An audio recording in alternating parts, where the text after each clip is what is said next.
mean, Well, they'll take care of that. He might have told me and I just forgot. You're not old enough yet for that. I tell people all the time when I get to my dad's age, I won't remember anything. Yeah, I know. It gets scary sometimes. I get mad at myself. I'll leave the bedroom, go in the kitchen to get something. Time I get in there, I forget what it was. And then you just get a cookie. Yeah. I get mad and turn around and go back.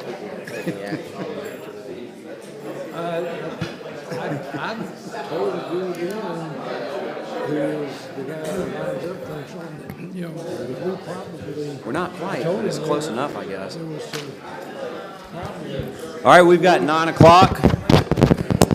We've got 9 o'clock. We'll go ahead and call the meeting to order. Can they hear on this?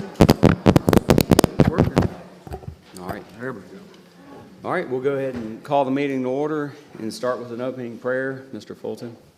If you would, please stand with me for the prayer and pledge.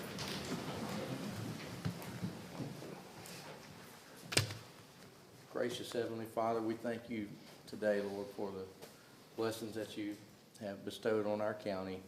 Lord, thank you for all that you do. Thank you for keeping us safe and watching over us. God, we pray that you would be with the board today and all those involved to make the best decisions for Jackson County. We pray these things in your name, in Christ's name. Amen. Amen. Pledge allegiance to the flag of the United States of America and to the republic for which it stands, one nation, under God, indivisible, with liberty and justice for all.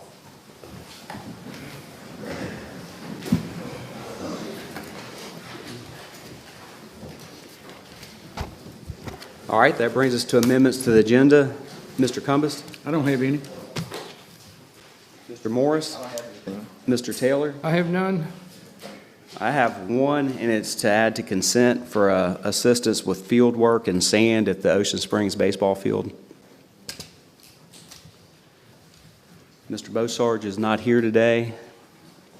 Mr. Eldridge is not here yet, but does Chancery Clerk have anything? None for the Chancery Clerk. Okay. Mr. Fulton? Sonia, were you going to pull that item? I am. Okay, no. Board Attorney? No amendments. Any other amendments to the agenda? I need to pull my item for the department. Okay.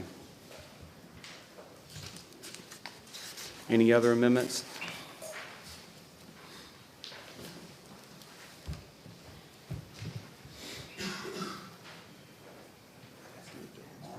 Do we have a motion to accept the amendments as presented? So moved. We've got a motion by Mr. Cumbest. I'll second. Any discussion? All in favor? Aye. Aye. Any opposed? Motion carries. That brings us to general public comment. Does anybody have general public comment today? I've noticed on your agenda here, you're getting some equipment for the sheriff's department. Coming from a law enforcement background, I'm glad to see that, because I think we need to give our sheriff's department all the support they can get, all the equipment and all the training that they can get. And, we need to put more money there. Glad to see that. Thank you for stating that, and I think it's always been a position of Jackson County that while others may have talked about defunding, we're going to refund the police and law enforcement and make everyone safer. Any other public comment? Yeah, I would just like to agree with that sentiment. I just think overall for the public good, it does help when our police departments have more technological methods to verify what they're detecting, like in person. So I know there's a big culture in this community and country right now of defunding police departments, but I think the more tools we can give our police departments, it does help them be a more professionalized force and helps with their methods. But another thing I want to ask about is the Jackson County tax sales coming up, and investors in the past couple of years have said that they've had a lot of problems with the tax sale in particular. There's errors in the public notice, which then ends up going into the courts, and then the courts say, well, the public notice was messed up, so therefore this tax sale is void. So people have started putting work in their properties like after 2 years, or 3 years, when they legally are allowed to have the property, and then all of a sudden, a court rules that, a circuit court rules will, or the appeals court will rule, like, no, there was an error in the public notice, so the property goes back. Has this board heard anything about public notice discrepancies or something wasn't posted in the newspaper? Has that been brought to anybody's attention? Because people are asking, a lot of people are thinking about doing it, but there's a big question mark about the recent state of the tax sales in the last 2, 3, or 4 years. I haven't heard anything about that, Okay. but I do know that we're always going to want to give the landowner as many opportunities to save their property as we can. Of course. So if we're going to make an error, it would be better to err on the side of the property owner than it would be the other way. But I don't know any more details. I just know that that's my general philosophy. I'd like for the property owner to be able to of maintain course. their property. That's the first hope. But if there's an error, I mean, that's something that would Like be they said, worth like it's talking. not published, like, they have to be like published 2 weeks or like 4 weeks, like in a newspaper of general circulation, but like they're off by a few days, and because of that, all of a sudden the whole tax, see, the tax sale is a good way for the county to make money too from the surplus bids, and ultimately investors are like, I'm just gonna go put it in Harrison County instead, or in George County or in Hancock County, because they're worried, like, they're worried about the integrity of the process itself. They're not sure, if I put my money in here, will I get some reasonable expectation that a process went through. I know a lot of investors have talked to me personally that they found that procedural errors in Jackson County ended up making it not even worth it at this point to invest in the tax sales anymore in Jackson County whatsoever. So that's an unfortunate thing, because some people will not, due to whatever circumstances, like a death or something like that, will not pay the property tax, and then Jackson County cannot collect on that if there is a sense of there's a procedural mishap somewhere along the way. So I just was wondering, if anybody on this board had heard anything about that whatsoever. You can check on it and see. Okay, thank you. All right. All right, any other public comments? All right, that brings us to consent. Do we have a motion to accept the consent agenda as amended? We've got a motion by Mr. Morris, second by Mr. Taylor. Any discussion? All in favor? Aye. Any opposed? Motion carries. All right, tax assessor.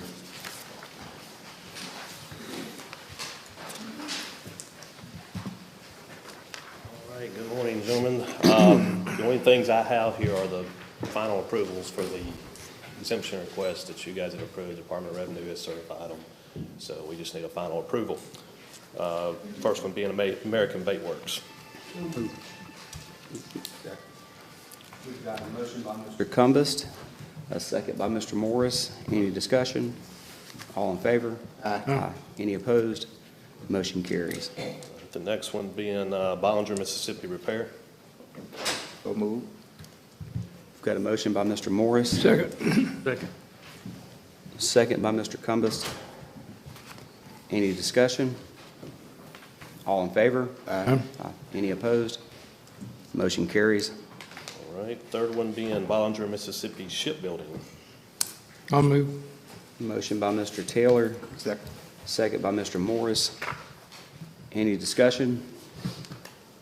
All in favor? Aye. Any opposed? Motion carries. We have Chand, Mississippi. Motion by Mr. Cumbest. Second. By Mr. Morris. Any discussion? All in favor? Aye. Any opposed? Motion carries. All right, Chevron USA. So move.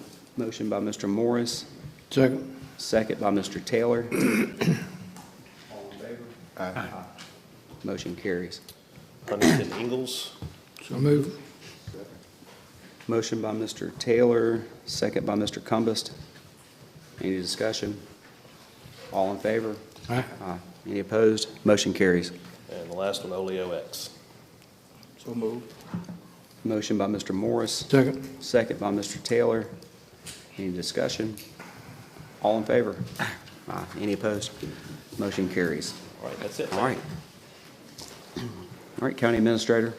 Yes, I got Matthew, he wants to give us an update on our beach and dune ecosystem restoration project, one we've been working with the Corps of Engineers on. Yeah, good morning, everybody. We've been making some good progress on this project. This is a partnership with the Army Corps to widen the beaches to around 200 foot to get some dune fields established on there, which will help us from having to re-nourish the beaches so often with the sand, and just to make them stronger and more resilient to storms. So it's a really good project. It's something that, I've kind of been thinking this should be done for the county for a long time anyways. But like I said, we're starting to get to some points where the project's finally starting to take shape, and we may need to have some discussions with the cities, basically just to kind of let them know how the project's shaping up. But before we did that I just wanted to make sure you all were up to date on, what those changes are going to be. I do have a map here that does kind of show Ocean Springs beaches. So yeah, the Ocean Springs front beach, we're proposing to widen it from around 100 feet wide to 200 feet wide. And then these squares right here would be the dune fields. And so we've got some areas where we wouldn't plant any at all, Fort Maurepas area. And then there's a grass lot also to where we would just keep that open for, plenty of good public use. And these red lines here are where jetties may be, but that's not 100% final. They think that they'll likely line up with where the current outfalls are now. And the whole idea behind the jetties is that it would pretty much do what the beach is doing now, where those would help form a cove or a groin sand formation and would keep the sand from just continually to wash westward.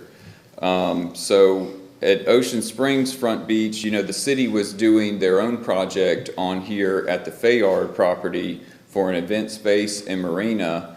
That was going to have a really big effect on our project, and as I understand it, the city has chosen to kind of move the marina aspect of that project either away completely or far east end of the project right next to our current harbor.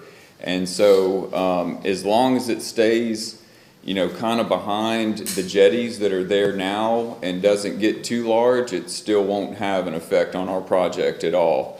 But what is remaining in their event space project at the Fayard property is also going to have some minor changes to it. And I'm going to zoom in a little bit here so we can talk about that. First, in this area right here between the dune field and the Fayard property, in 2021, the city had completed a living shoreline project in this area because that was a spot where the beach was really eroding far up close to the seawall. Well, that project was, conceived and completed before this project was even on the table for discussion. And so, but now that our project is, proposing to, drastically widen the beach, it would need to kind of take in that whole area. And so we're thinking that unfortunately, that living shoreline is going to have to be removed.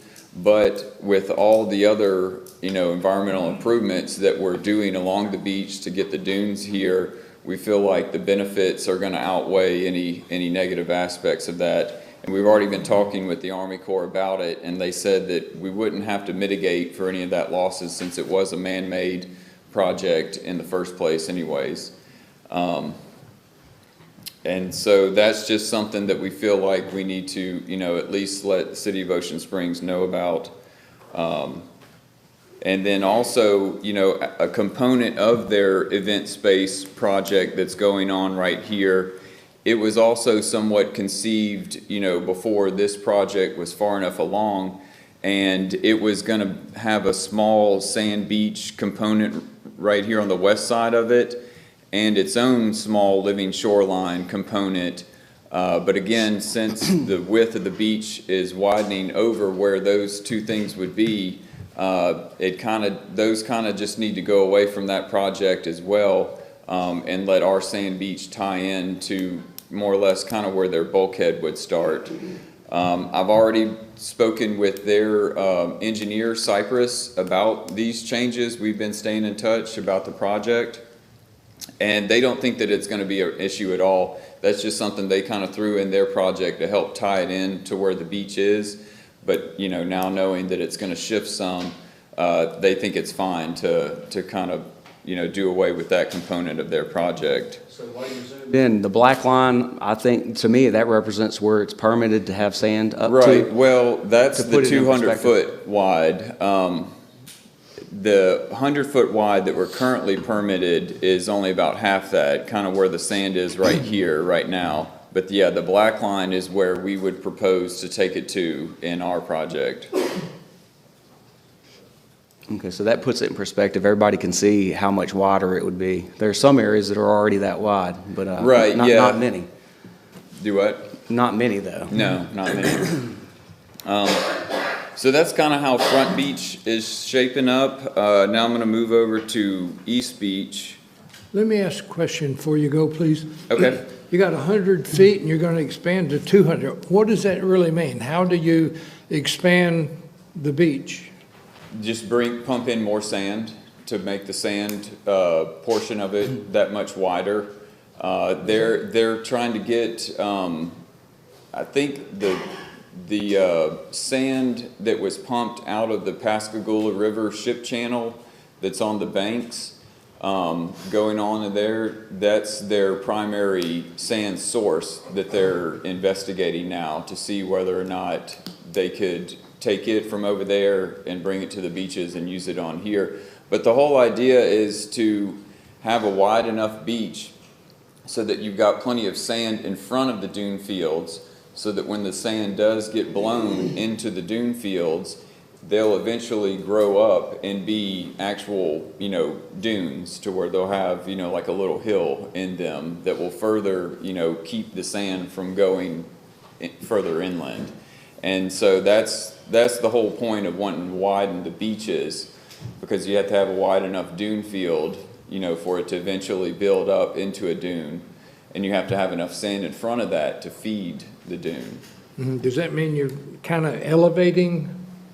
When they're when they are constructed, it would have about a foot or two rise in the dune fields when they're planted, and then over time that would continue to, as the grasses grow taller, the dune would continue to grow taller too, and it could get up to, you know, 4 or 5 feet tall, little hill in the middle of them.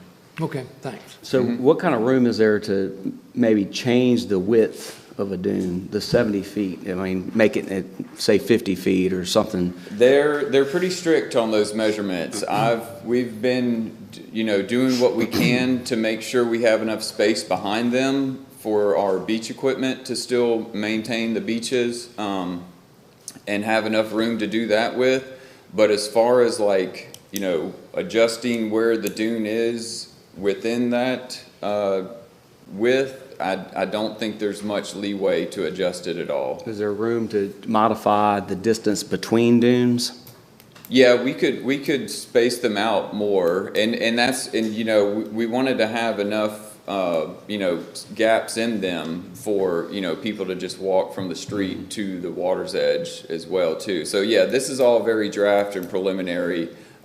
They were very reluctant to really give me anything, but I was like, well, we got to have something to look at when we're talking about this. So yeah, I'll get into kind of where we're at with the project, but yeah, there's definitely still, you know, time to adjust, you know, the final dune placement of them. But I'm just saying, it's kind of the north to south positioning of them is not much flexibility there. So on East Beach, we would be taking a very similar approach to it, but and this doesn't show the whole beach, but we're really just focusing on the western 1/3 length of East Beach, because the eastern 2/3 of East Beach already has, it's not shown in this picture, you can kind of see a small piece of it right here, but it already has its own natural living shoreline along it that is keeping it, you know, stable. And that living shoreline is functioning really well. So we didn't think it was a good idea to go, you know, tearing all that out just to try to widen the beach in that section. But this western 1/3, you know, is somewhat unprotected and could benefit from dunes on it as well. The dunes are not shown on this here, but we do plan to try to establish them here as well. They just don't have those sketched in at this time. But there is an issue, Troy, you had asked a while back, it got brought up, and it's kind of shown here in the picture a little bit, but there was the kind of the forest area that was on East Beach that has just, over the past few years, progressively deteriorated and is pretty much non-existent at this time. I think there is maybe one living tree still left on the beach. And you had the idea about trying to do some sort of design challenge with some school children to see if, like, you know, replanting that area would be feasible. Joe and I talked about that whenever it came up, and we decided that, you know, since this project was already doing plantings on the beach, that would be the best way to try to incorporate it. I've been talking with the Army Corps about this, and they did consider it, but they're really not suggesting that we try to reestablish it here, because the ecosystems of a dune field and a marine forest don't really mix well together. And I think it's kind of evident just by, you know, that this forest kind of naturally has gone away on its own, that it may not be the best location to try to establish a marine forest. And it is probably best for the longevity of the beach just to keep it as dune fields, like what the other beaches are. So it's possible maybe in the future, after this project's completed and the dune fields get more established, that there may be some locations where we could plant a few trees. But I don't think it's a wise move to try to, you know, stick it back here whenever it didn't, you know, survive in the first place too. They mentioned, you know, the salt spray from the ocean has probably got something to do with, you know, the health of the trees not being so successful here. So I just wanted to mention that. It's, you know, not completely off the table yet, but I don't think it's going to happen in this project.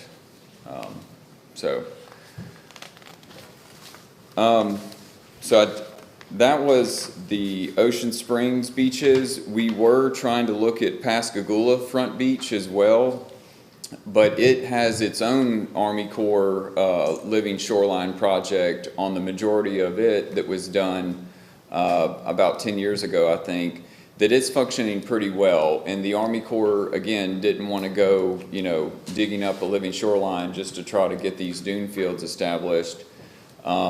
There is the sandbox portion on the far east end of Pascagoula Front Beach that we did think we could get dunes planted there, but just last week they let me know that, again, like I was explaining, because of the width of the dunes that they want to establish there, there's a concrete bulkhead in front of that water's edge on that portion of the beach. And so there wouldn't be a wide enough sand area in front of the dunes to keep the dunes re-nourished with sand naturally. So essentially we'd be, you know, constantly replanting them, take a lot of, you know, ongoing maintenance to try to get them established. And really it wouldn't leave a lot of sand beach area in that portion of the beach either. So they're suggesting that in this project that we just take Pascagoula off the table completely, because it's basically, you know, a good functioning beach as is. So that's kind of how everything's shaping up at each of the beaches. We are working through some issues, mainly on Ocean Springs Front Beach and a few on East Beach. There's some from old piers that were there in the past. Some of the piles are still in the water. They're old and rotten and deteriorating, and we want to just get all those cleaned up as a part of this project. I know that some of the landowners may, be fine with that, and some of them may, if the piles are in decent enough condition, want to have, future plans for it. So I plan to kind of make the rounds to all the landowners where those piles are located, and just let them know, what this project's going to do, that we want to take them out, and just give them a chance to have a say-so in it. But I really think that,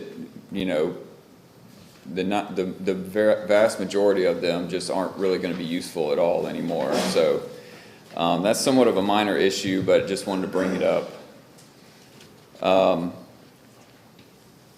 How does the outfall project that's going on impact any of this? That's going to happen prior, or? We are staying in close coordination with it.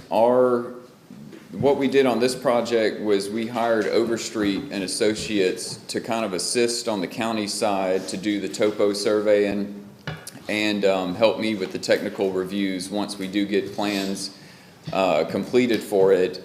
They are also the engineer that's working for the road department on the outfalls project on East Beach.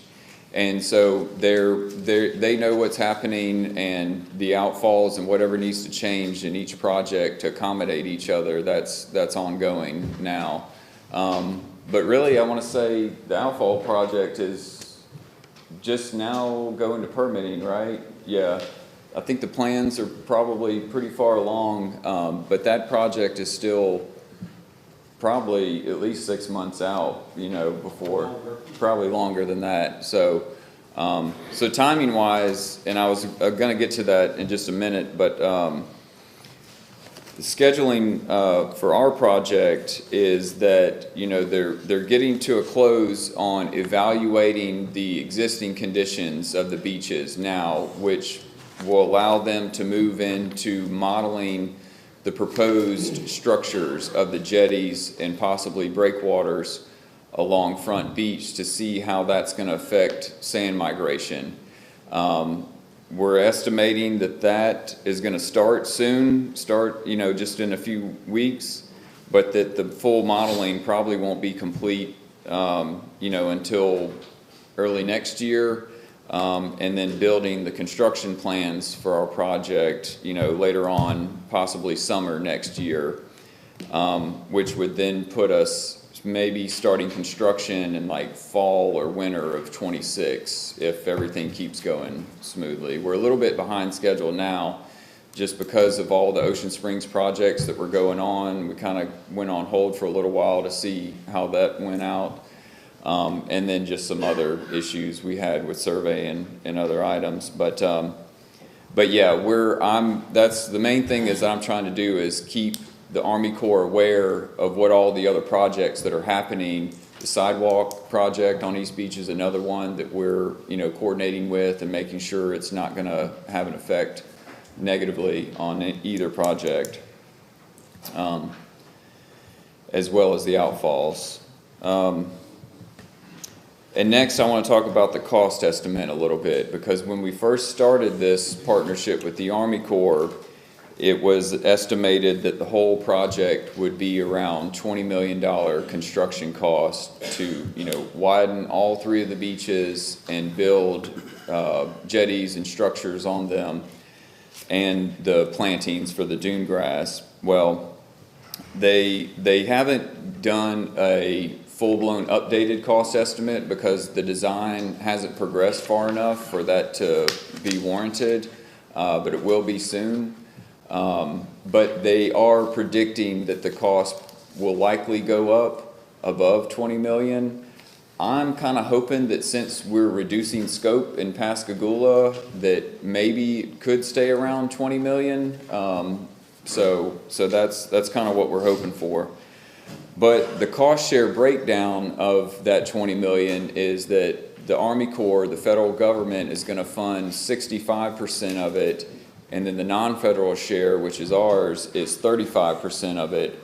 So doing the math on 20 million, 35% comes out to 7 million, which we don't need right away. Like I said, construction probably won't be happening until at least another year, but I think it's wise for us to start planning now how we're gonna fund that when we do get to it. I think there's probably, we could probably get some help from, other grants to do so. But I think it's something we need to start planning for now. So that's kind of where we're at on the project. That's the update. The next steps that I plan to do is, if you are all good with it, and y'all are more than welcome to join me in any of these meetings, but I'd like to start setting up a meeting with, the City of Ocean Springs, make sure Mayor Holloway is aware of it, and then the City of Pascagoula as well, and make sure Mayor here is just aware of what the changes are coming about with this project. And then, get with the landowners that have piles in front of their houses and just make sure they're aware of what's happening. Has there been any or much discussion with the cities? I've been staying in touch with Sarah Harris, the project manager in Ocean Springs, not consistently, but when we started the project, I made her aware of what we're doing, what we're planning on, and then kind of as the Fayard event space property progressed, like I said, I've been staying in touch with the engineer for that project as well. But I have not had any direct communication with really anyone else at the cities since then. Be able to go onto this dune area, or are they going to be forbidden to go there? I mean, that to me is maybe going to be the biggest problem, keeping the public off of it. Yeah, that is going to be a challenge, and definitely when the dunes are first planted and we're trying to get them established, I think it's going to be very beneficial to try to keep as much foot traffic out of them as possible. And we may want to have some type of, fencing signs put up as a part of the project to facilitate that. I think maybe, a few years after the project's complete and the dunes do get more established, then that, them getting jeopardized by foot traffic will be less. So I think maybe we could open it up, but that's the whole thought of, trying to make sure we have enough gaps and other open area in the beaches for plenty of public use as well. Okay. Right, so even with the dunes, there'll be a lot more sand area for people to use. You're doubling the width. Right, But then you're gonna take up 70 feet. even more than that, really, when you think But about you're still gaining a net of 30 feet, Right. more than what we have now. So you're adding space. The big thing is gonna be how close together those dunes are. Right. And maybe putting space between those to actually be able to see more usable space out there. I mean, Right. that's my thought. And I mean, it's, the whole project originated from the Army Corps trying to improve the ecosystem here, but a huge benefit to us is going to be that, if it all works good, then we'll drastically reduce the amount of sand we have to renourish on an annual basis, which is, kind of a huge benefit that I see. And hopefully, if the dune is established, that should be the new line where the beach erodes to. It should at least help. Right. Well, and yeah, in a storm, it's another line of defense, because that was the whole rationale behind the MISSIP program, is where this funding originated from. And so you've got the islands, way offshore, that are our first line of defense. Then you've got another line at, Deer Island in that area.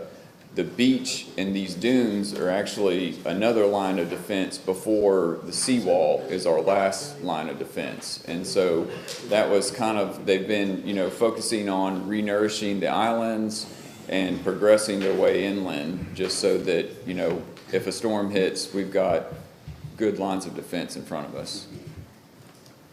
So. Well, I think that report sounds great. I mean, I think it's gonna be a good project. We just gotta work through the kinks and get it right before we start. Right. And work with the cities and everybody to make sure we're all on the same page. I think it's crazy, though, that $20 million, you can take an entire beach out of the project, and you think the inflation may have caused it to still maintain the same price. I know, that's, yeah. I'd like to see those numbers broken down so that we can see how much inflation impacted this. Okay. So yeah. I'd like to see what it would cost if we kept Pascagoula in to do the same scope, so that when we look at it, we'll say, wow, this $20 million project became a $35 million project because of inflation. Just to Right. put things in perspective, because I've always said we've got a lot of free money floating around, which, you know, there's never any such thing as free money. But I think the free money is basically keeping us even. Yeah. Yeah. Matthew, any way to know if Go Mesa money could qualify, or since that's a federal dollars, you can't use it? I don't know. I think we explored that when we first got started with this project, and I want to say that we were leaning towards it not being a good idea to try to use Some that restriction there. on it, Josh. I don't think we can match those two funding sources together. I will say, though, that the legislature kicked in a little bit of money on the front end, too, to help us get started with the project. I know Hank Zuber was really interested in jetties and shoring up Front Beach, and appropriated some funds for us to use on the front end. Yeah, the design was around $1 million, and that cost share was split with the same 65-35. And Brian's right, we got some Tidelands funding to help fund our share of the design efforts so far. So, Is there any lessons learned from Harrison County? I think they've been doing that or trying to do that for years. They are, so this project in the Mississippi program, it includes all three of the coastal counties. And so Hancock and Harrison County had already started their side of this project with the Army Corps before we did. I think they're about a year ahead of us.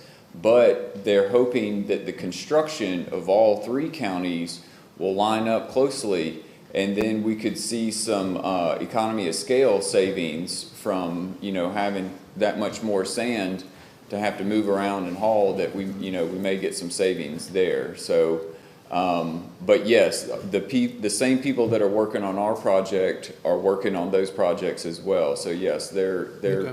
using whatever lessons they learned to help benefit us as well. Their beaches are a good bit different than ours, too, especially Front Beach, because we're right next to the channel.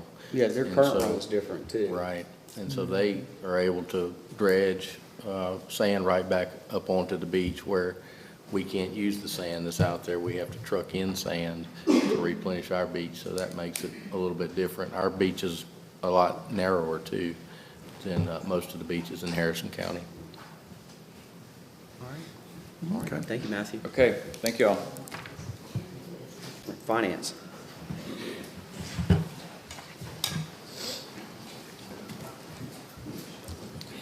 Good morning. The first item I have is the order approving the claims docket. So moved. Got a motion by Mr. Cumbest. Who's that? Mr. Morris? Second by Mr. Morris. Any discussion? All in favor? Aye. Any opposed? Motion carries. Okay, second item I have is the resolution authorizing the interfund loans for fiscal year September 30th, 2024. Motion by Mr. Morris, Second. second by Mr. Taylor. Any discussion? All in favor? Any opposed? Motion carries. Okay, the last item I have is the resolution authorizing the operating transfers for fiscal year September 30th, 2024. I'll move. Motion by Mr. Taylor, second by Mr. Cumbest. Any discussion? All in favor? Aye. Any opposed? Motion carries. Thank you. All right. Human Resources, Ms. DeFata. Good morning.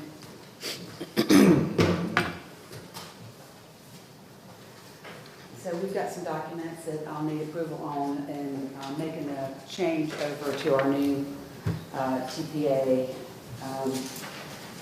We've got, the first thing is, we've got 3 agent of record letters, and this is just basically saying that Cadence Gallagher Company will be our agent of record moving forward. So those all 3 need to be signed. There's one to Magellan, one to Fidelity Security, and one to 90 Degree Benefits.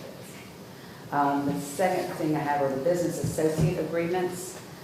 We've got one with Cadence, and then a second one that we'll need to sign with Health Grant, the actual TPA. So I've got those two. And then we've got the COBRA administration agreement, which is basically the same thing that Lockwood and Williams has been doing. It's the administration of the COBRA when someone terminates from our insurance. And then the last, all of those are ready to go. And I would ask, I don't know if y'all need to approve them separately or if you can approve them all together. Legal, if we can do it together, if we have to do separate resolutions for every one. Well, first of all, on the third-party administrative plan, my understanding was that there was still a little bit of negotiation going on about the language, and so that one would need to be approved subject to approval by the board attorney's office. Yeah, so I was going to suggest we approve all of those and then this one separately, the third-party administrator, the administrative services agreement, separate from the rest of those that I just covered. Yeah, I think that would be okay, subject to approval by the board attorney. Yeah. So to be clear, the ones I just listed are all ready to go and ready to be fully approved. This administrative services agreement, which is the main agreement we have with our TPA health grant, it has one section that still needs to be negotiated, and that's what we're asking for approval, subject to the board attorney getting the language satisfied. Concurrence, yeah, okay. So we need a motion to approve the agreements minus that one. So the agreements that we would like approval on are the letters, the agent of record letters, 3 of those, 2 business associates agreements, COBRA administration agreement. So those are the ones that I'm asking for full approval for. I make a motion, we go and sign those. We've got a motion by Mr. Cumbus to approve the letters and the COBRA agreements. I'll second. And a second by Mr. Taylor. Any discussion? All in favor? Aye. Motion carries. And now the administrative services agreement is the one that we're requesting approval, subject to working out the language, that if our board attorney has that worked out, then we would be fully approved of that one. Approve it pending board attorney approval on it. All right, motion by Mr. Cumbus. I'll Second. second by Mr. Taylor. Any discussion? All in favor? Aye. Motion carries. Thank you. All right, inventory control. She almost beat me to calling it out. I have one resolution authorizing the transfer of 2 mower attachments to the city of Ocean Springs. All right, I'll make a motion. I'll second. Second by Mr. Cumbus. Any discussion? All in favor? Aye. Any opposed? Motion carries. Okay, the second resolution authorizing an intergovernmental sale of a rescue truck to the Bendale Volunteer Fire Department. I'll move. Motion by Mr. Taylor. Second. Second by Mr. Morris. Any discussion? All in favor? Any opposed? Motion carries. Thank you. All right, so we beat the time on the hearings, so that's good. Josh, do you want to do your order of the vote? All right, Sheriff's Clerk. Yes, I have an order to request the board to approve the real and personal property assessment rolls. Mr. President, can I? I'll move. We have to wait until we have the protest hearings and that is approved. Okay, so we need to do that after the Yeah, hearings. after the Okay, all right, 10:40, we'll yeah. move that back. Okay. That's why we have y'all here, to make sure we do it right. All right, presentations, Mr. Dalton. See, that saved you some time. Now you'll be able to get out before we start the hearings. I try to hook these other people behind me. I'll be brief. This is just our mid-year work comp update on where we are on claims, number of claims, dollar amounts of claims. Don't have a ton of feedback on what to expect at renewal, other than probably a favorable renewal if we keep going like we're going. Okay. Thank you, sir.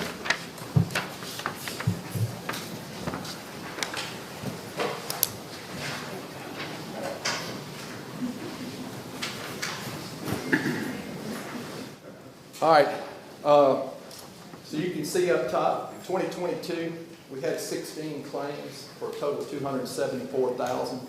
Out of that 274,000, one claim is 206,000, which was the auto accident with one of our employees. It wasn't the employee's fault, so that will be subrogated by the insurance company. If Mr. Bossard is here, he'd be all over that, getting the money back for the insurance company, but it helps us at renewal because, hey guys, this wasn't our fault when we're talking to Mississippi MPE. 2023, we were up to, our average is running around 30 to 35 claims a year, okay? So we're at 33 with a total of 109,000. Keep in mind that our high year for claims was 2018 maybe, and that was about $1.8 million in claims, okay? So we've come a long way on the safety front. This year, we're at 35 claims. We've got $194,000 worth of incurred claims right now, but about 155,000 of that 194 is made up of 6 claims, okay? When I analyze them, there's not a pattern there that we're missing something. 4 of them came from the Sheriff's Department, which is kind of understandable because out of our 800, what are we, 800 employees or so, give or take, the Sheriff's Department makes up 220, 230 of our employees. And there's no one pattern in there in the claims. Most of it had to do with good guys coming in contact with bad guys. And then one auto accident. Had one out of roads for about 18. And then one from garbage collection, which was kind of an unusual circumstance.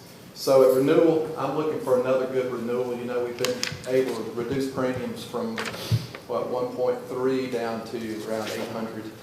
We're less than 800, while at the same time upping our payroll every year to keeping that whole. Okay? Thanks to Mr. Fada, her department, they're getting the claims reported on a timely manner, which is big. And we can't do it without support. Mr. Fulton, all the department heads, all of y'all keeping safety at the forefront of everybody's mind. So, great first half of the year. Let's keep it up, and we should have a good renewal when I come back at the end of November, first part of December. All right. All right, thanks. Let's give a nod to Joe O'Neill also. He's responsible for a lot. Well, that's right. How many employees you got? And they're working out in the heat with heavy equipment. So, right. He's doing a great job. All right. All right. Any questions? Thank you. Thank you, John. Thank y'all. All right. Mr. Ladner, Bonnie Carey Spillway.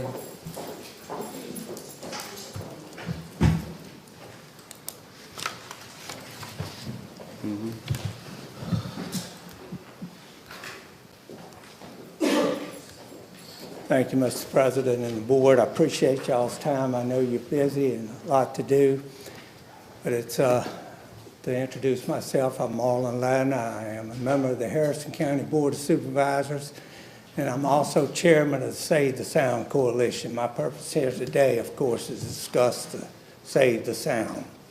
If I may just give you a genesis of the Save the Sound Coalition. I think all of you recall in 2019 when the Corps of Engineers, anticipating potential flooding of New Orleans, opened the Bonnie Carey Spillway. The Bonnie Carey Spillway, of course, diverts the water into Lake Pontchartrain. Then the water flows from Lake Pontchartrain through the Wrigley's, goes into Lake Bourne, and ultimately winds up in our sound, Mississippi Sound. All of you probably recall the media attention given to the dead dolphins, the beached dolphins, dead and sick dolphins. Dr. Moby Salongi from the IMMS, the Institute of Marine Mammal Studies, coined the phrase that I think is most appropriate. coined the phrase that the bottlenose dolphins in the Sound are like the canary in the coal mine. They give a warning, and keep in mind that the bottlenose dolphin is kind of in the high plane, that if they get sick or they're in danger, we're kind of next in line. So I think he brought the attention of how serious this flood waters, that's polluted fresh water that comes from the Bonnet-Carré spillway, the Mississippi River waters, adverse effect on the Mississippi Sound.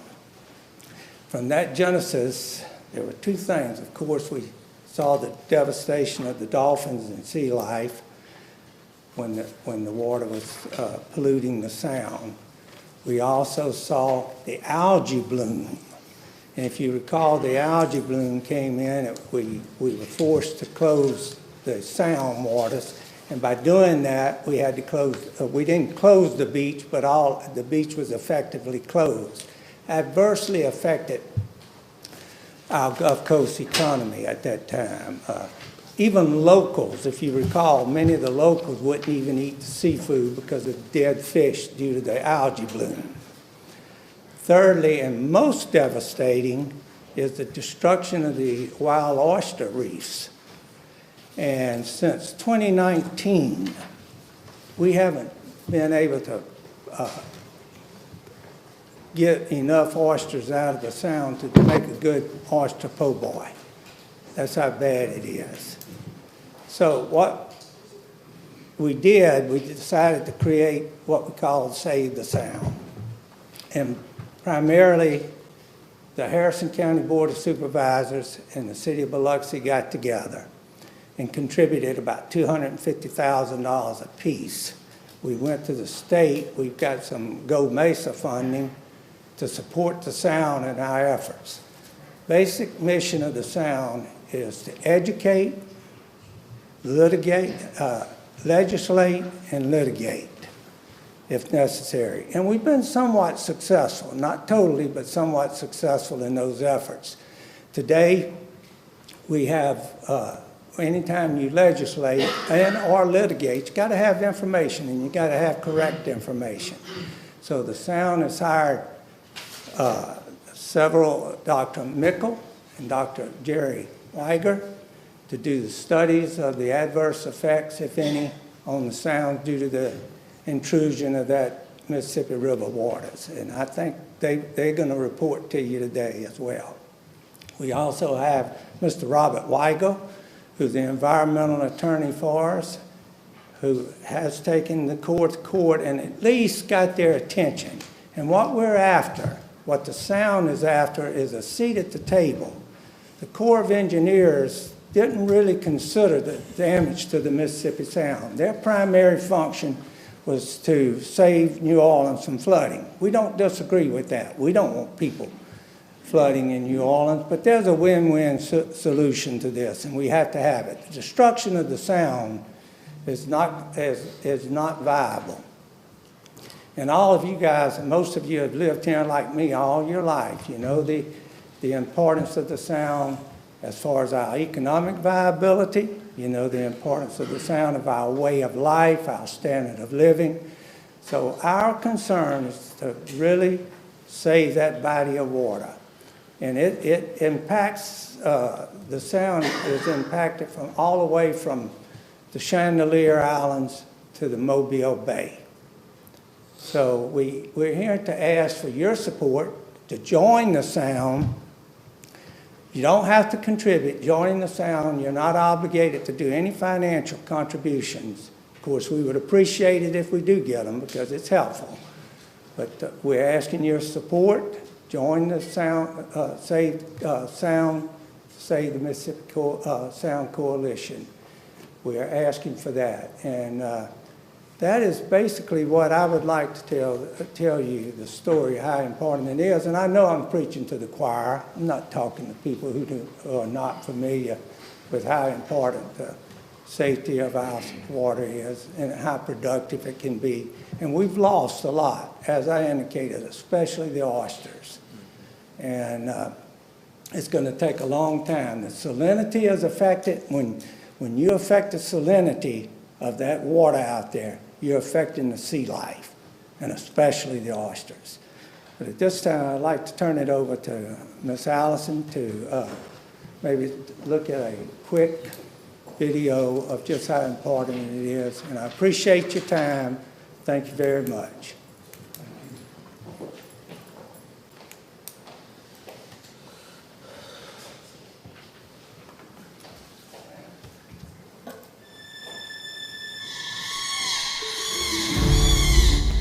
Dolphins are the canary in the coal mine for mankind. When the dolphins die, human beings are next. If we lose the sound, that is an existential threat. But we cannot take another impact like Bonnie Carey did. We're ground zero when it comes to the harm from opening up the spillways. Now I have 0 boats that work for me, and I have no oysters coming across my dock. I want my oysters back. Our Mississippi Sound, we must protect it. Believe me, you can't see it, but there is a grave, an invisible danger threatening these waters. Our Mississippi Sound is in the eye of an environmental storm. What if a garbage truck came in and dumped garbage in your front yard year after year and you did nothing? Well, this has been going on with the Mississippi River for 30 years. All the polluted water has been going into the Gulf, causing dead zones, and we have done nothing. We'd have seasons where we would catch 400,000 sacks, and it went from 400,000 to 400 sacks in a year's time. When the oyster season was open, we used to have, oysters were really everywhere. That was the way to do it. I mean, there's nothing better than a plate of char-grilled oysters. And it just doesn't get any better when it comes to fine dining. We don't have any of that. 2019 was a disastrous year for our operation. Our business dropped, I want to say, at least 36%. I fish and recreate in the Gulf, and to see all of the devastation that has occurred to that ecosystem has just been sad. This is the Bonnie Carey Spillway, located 12 miles west of New Orleans. Just on the other side of this structure is the Mississippi River, and to the north of us is Lake Pontchartrain. The spillway is over 7,000 feet long, built in 1931 by the U.S. Army Corps of Engineers nearly a century ago. As a result, some may consider the structure, as well as the way it's managed, archaic. It's an early 20th century technology. It opens by pulling boards out of slots, right? So this is a 100-year-old technology managing the biggest river that we've got, right? There are better ways to do these things. Even when the bays are closed, this giant is leaking billions of cubic feet of polluted river water daily into Lake Pontchartrain that later makes its way to our beloved Mississippi Sound. Spillway, when it opened in 2019 for 5 months, it poured over 10 trillion cubic feet of water into the Mississippi Sound. Sanotoxins in our waters that have never really been documented this far from Lake Pontchartrain. We saw this green water all the way over toward Jackson County. It's really unprecedented. So when someone says, well, does Bonnie Carey Spillway really cause impacts? There's really no argument there. We saw the effects, the algae blooms. We saw the effects when they opened the spillway. It's heartbreaking to see these dead dolphins, dolphin calves, oyster industry absolutely decimated. So how do we protect New Orleans without destroying the Sound? The Mississippi Sound Coalition and science are taking on the David and Goliath struggle. If it takes 20 years to fix a problem that it's taken 100 years to make, we're going to take 20 years to fix that problem.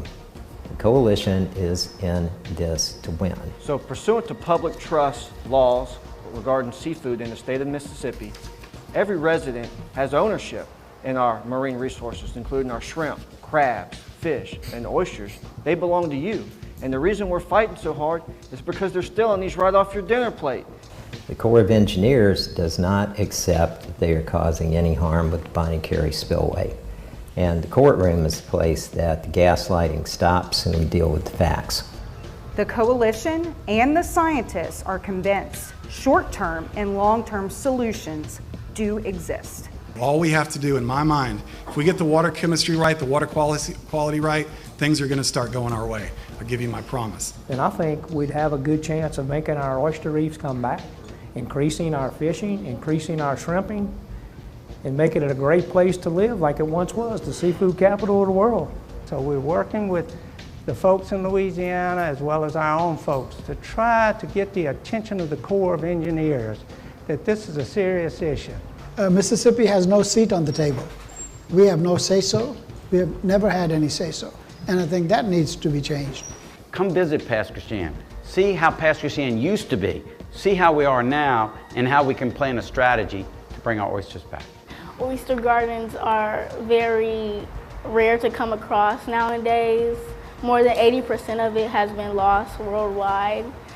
And it is a very big factor of our ocean. It serves as literally a filter in the water. I would ask the Corps to please understand our position, and we understand their position, but their action can impact our way of life, and that's what's so important. And not only our way of life, but the whole economy and the state of Mississippi. There are problems, and there are solutions. We need a seat at the table, and the Corps needs to start listening to the people of the Mississippi Gulf Coast. But we need you to get involved to help save our sound. Please help us save our sound.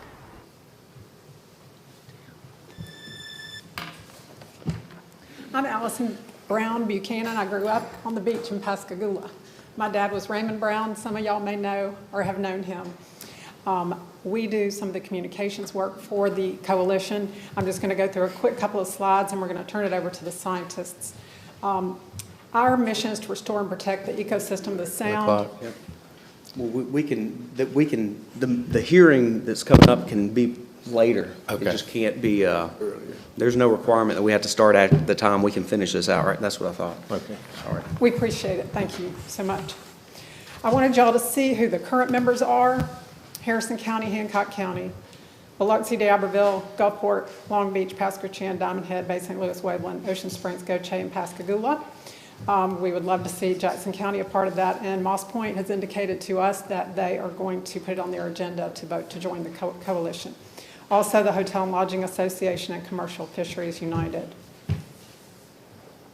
This is one of the most important slides I wanted y'all to see. The Mississippi River drains the water from 31 states and 2 Canadian provinces. So it all ends up down here, most of it does. And there are multiple places along that river where water could be rediverted. Other solutions exist, and that's what we're working with them on. Dr. Mickle and Dr. White are going to get more into this, but you can see on the left, that was before, the salinity before and the salinity after the 2019 event. The only reason I show this chart is because on the right, where you see dolphin mortalities in the second to the last column, the oil spill caused 147. The Bonnet-Carré spillway in 2019 caused more than the BP oil spill with dolphin mortalities, the algae bloom. And the other biggest point that we like to make is that NOAA predicts that rainfall in the Midwest in the next 15 years is going to be greater than the last 15 years. So the problem isn't going away with the water coming down the Mississippi River. So with that, I'm going to turn it over to Dr. Mickle.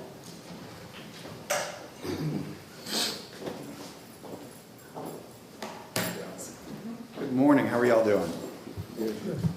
So I'm going to be very brief. I'm just going to introduce a little bit about what we are and what we're doing and how we're here to help.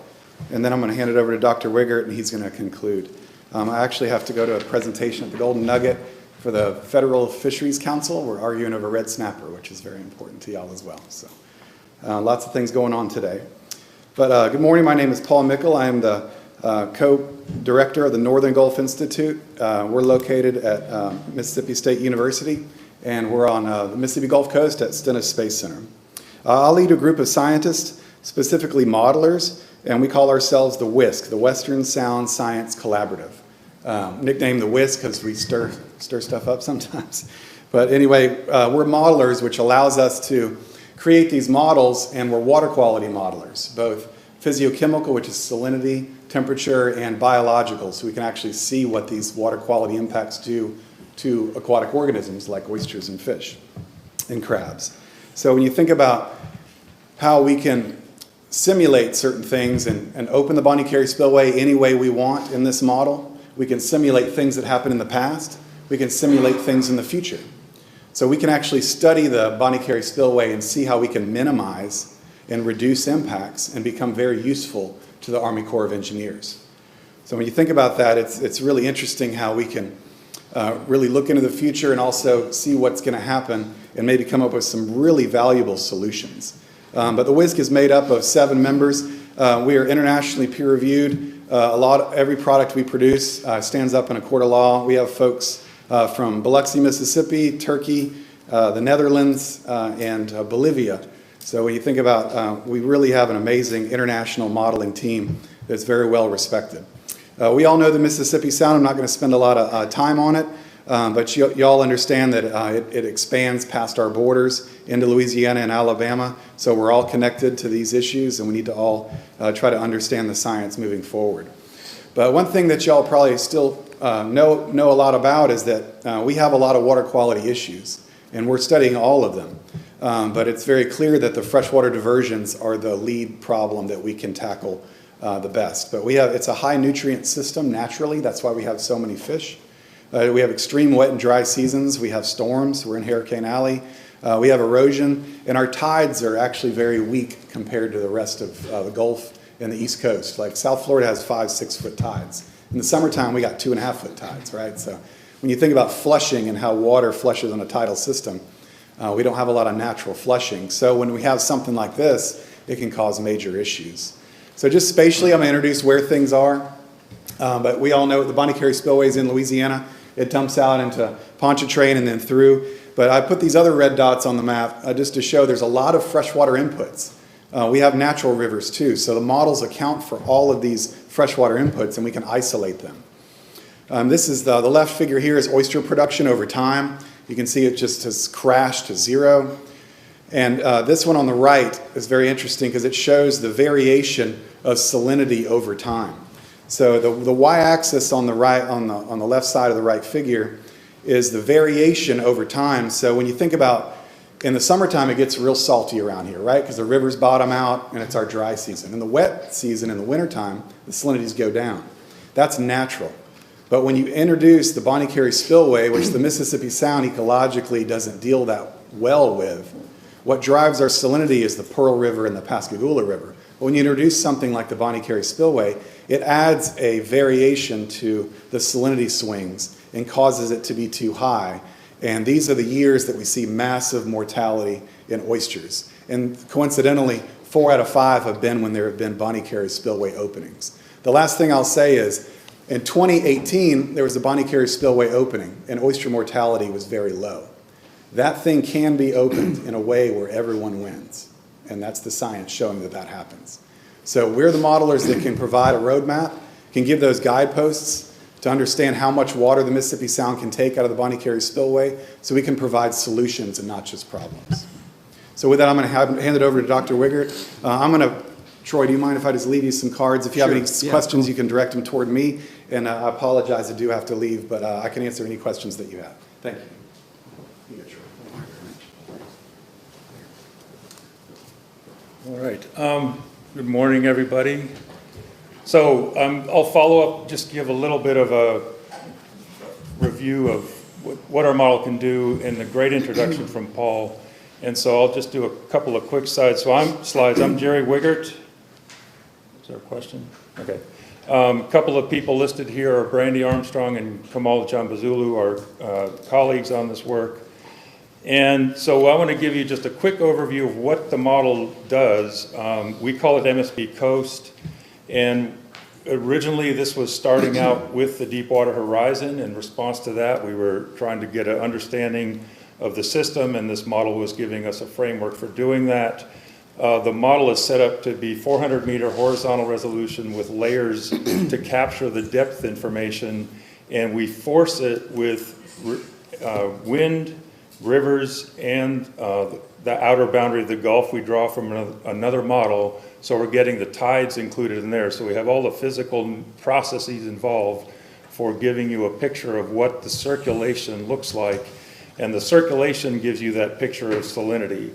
This is a story you probably are all very familiar with. This is a lineup of all of the Bonnie Carey openings since its first operation, and you can see in its first 76 years we had 9 openings, and since then we've had 6 over the last 10. Originally it was designed to be once every decade the Bonnie Carey would be opened up to relieve that flooding risk for New Orleans, and that definitely has changed. And as we heard before, the rainfall is going to be increasing, so likely this is going to be a trend that gets worse. So what we can do, so this, if it's running, so this gives you a sense. What I'm going to show you now is basically a dye release in our model, which is going to show when Bonnie Carey opens in our model, how it flows from the spillway into Lake Pontchartrain and into the Sound. And so I'll just start that. And so you can see this yellow is that fresh the river water coming in. It starts to fill up Lake Pontchartrain, and then it starts to move into the Sound. And the one thing that's interesting is when the Bonnie Carey openings, immediately the Pearl River plume starts to adjust. It doesn't wait for that water to arrive, it starts pushing it already.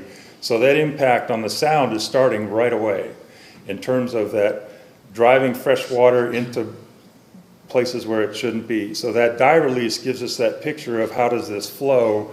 And the next thing I want to show is if we've done a couple of cases here where we do, this is 2019 Bonnie Carey opening, the first one, and then without the Bonnie Carey opening, the picture on the right shows you the difference in how much salinity is lowered when you add that Bonnie Carey opening.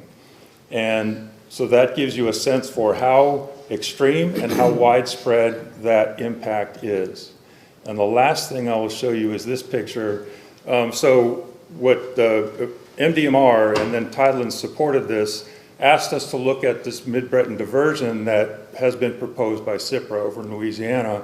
And so that addition, you can see that sort of extra piece over here in our model domain. That's allowing water to be diverted through that proposed structure into the Mississippi Sound and Bight. And the picture on the right is showing you if we're running a normal year with that, but for 2019, but without the Bonnie Carey, if we added in that Britain diversion, the blue is indicating how many additional days of salinity below the threshold where it starts to endanger oysters happens. And you can see that's like bullseye on the Western Sound. And so that's the impact that some of this proposed diversion could have under this kind of a scenario. So those are just some things I wanted to share for what we, with this modeling tool, can start to illuminate. And as Paul said, we are looking at ways for how could we better operate the Bonnie Carey and try to find ways to engage with the Army Corps and provide some guidance there. So I will leave it there, and you can reach out or ask questions. There is a report on that work with the Mid-Breton diversion that's publicly available, and I'm sure the Mississippi Sound Coalition can provide a copy if you're interested.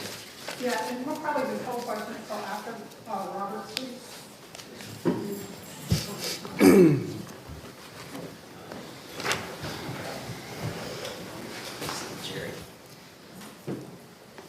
All right, good morning, folks. It's been a while since I've been here before the Board of Supervisors. I appreciate the opportunity to be back with you. My name is Robert Weigel. I'm a resident of Jackson County. I live over in Ocean Springs. My supervisor here, Mr. Ross. The Mississippi Sound Coalition, as Marlon said, is doing 3 basic things, right? We are doing research, we're educating, and where we have to, we are using the legal system. And that's my job. I want to tell you real quick about 3 things that we are doing right now. 1, we have a lawsuit that is pending under a federal statute called the Marine Mammal Protection Act. Now, you saw in our video the effect that the Bonnie Carey spillway opening in 2019 had on our dolphin population. That population is a distinct population. There are about 31 of them across the Gulf. That one lives here in the Mississippi Sound.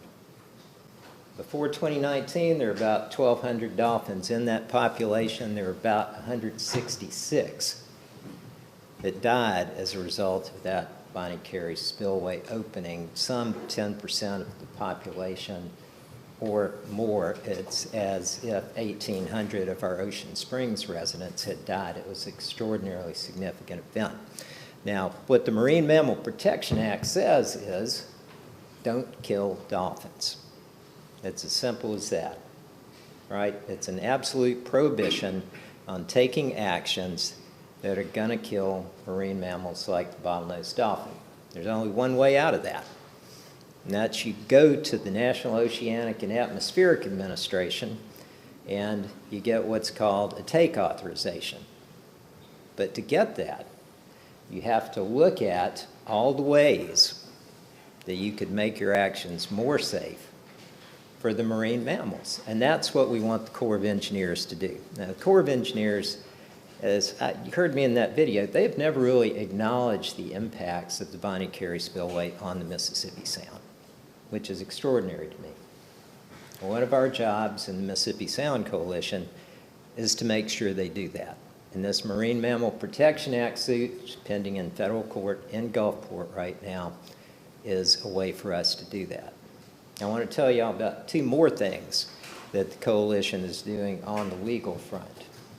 And let me tell you, we've all seen television shows where a lawyer walks into court and gives the stirring talk and turns the jury and gets the judge to agree and all that. It doesn't happen that way. You start 2 years before if you want to be successful in a courtroom, maybe 3 years before.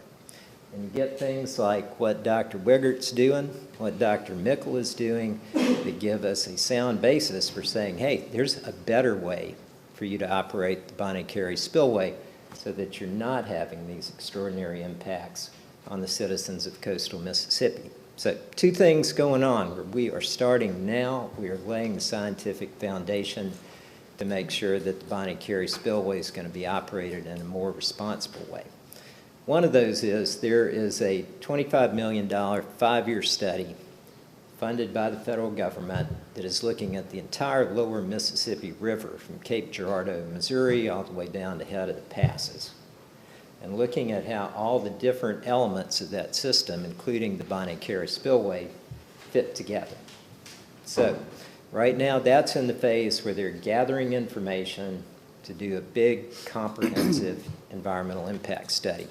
The coalition is getting all of this information that's been developed by the scientists and making sure it goes into that process so that it's used, and it's used to create solutions, right? So Dr. Mickle said we are creating solutions. We're not just complaining about problems, but we're also making sure that those go into those processes that are going on now.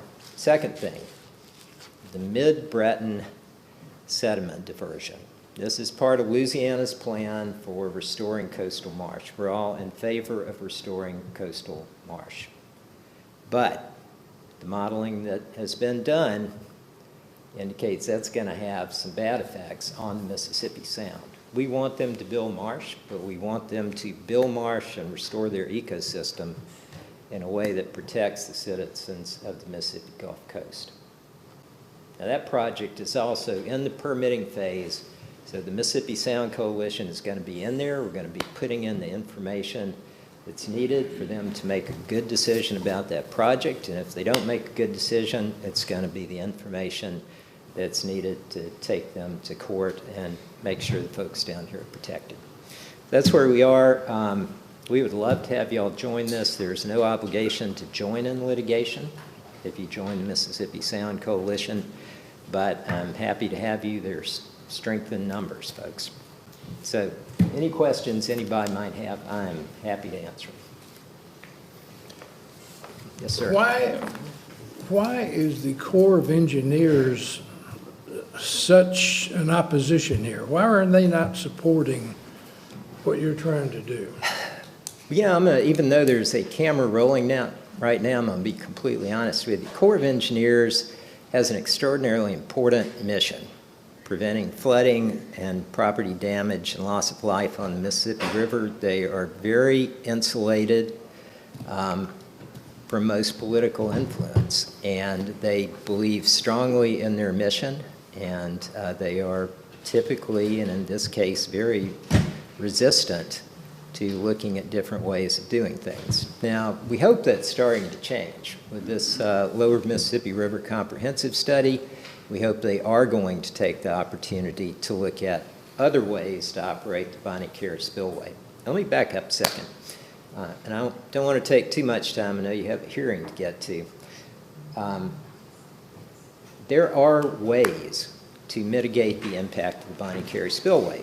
So what Dr. Wiggert, Dr. Mickle, all those folks are figuring out, how much water can you put through that spillway without wiping us out?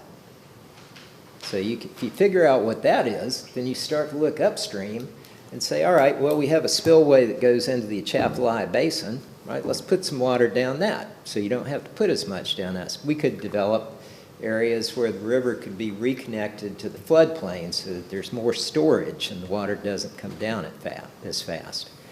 So that's what we want the Corps to do. They have been resistant because, frankly, it's, and I'm not going to say in every Corps office, but the ones that run the Mississippi River, they've just been resistant to those ideas.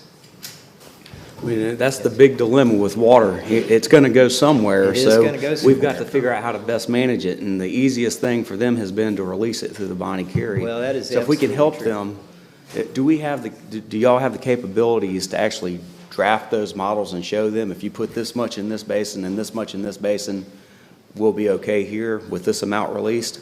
That's the next phase. The way that we approach this is that we said, look, if you want to figure out, right, how to get somewhere, first you got to decide where it is you want to be, right? And so we said what we want to know is how can you operate that spillway without damaging the people in Mississippi and without damaging our natural resources. That's the first step, and that's what's being done here and now. From there, once we have that answer completely nailed down, we're going to go look upstream and say, how do you start peeling off some of that water, right? So, right, if 150,000 cubic feet per second for 20 days is going to be a problem for us, then we will go up and say, how can you peel off 10,000 cubic feet per second upriver, right?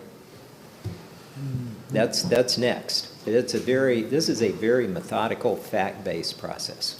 There's really two different missions going on, really. You got the Corps' mission and the Sounds mission, and you got to figure out how to make them both work together. Yeah.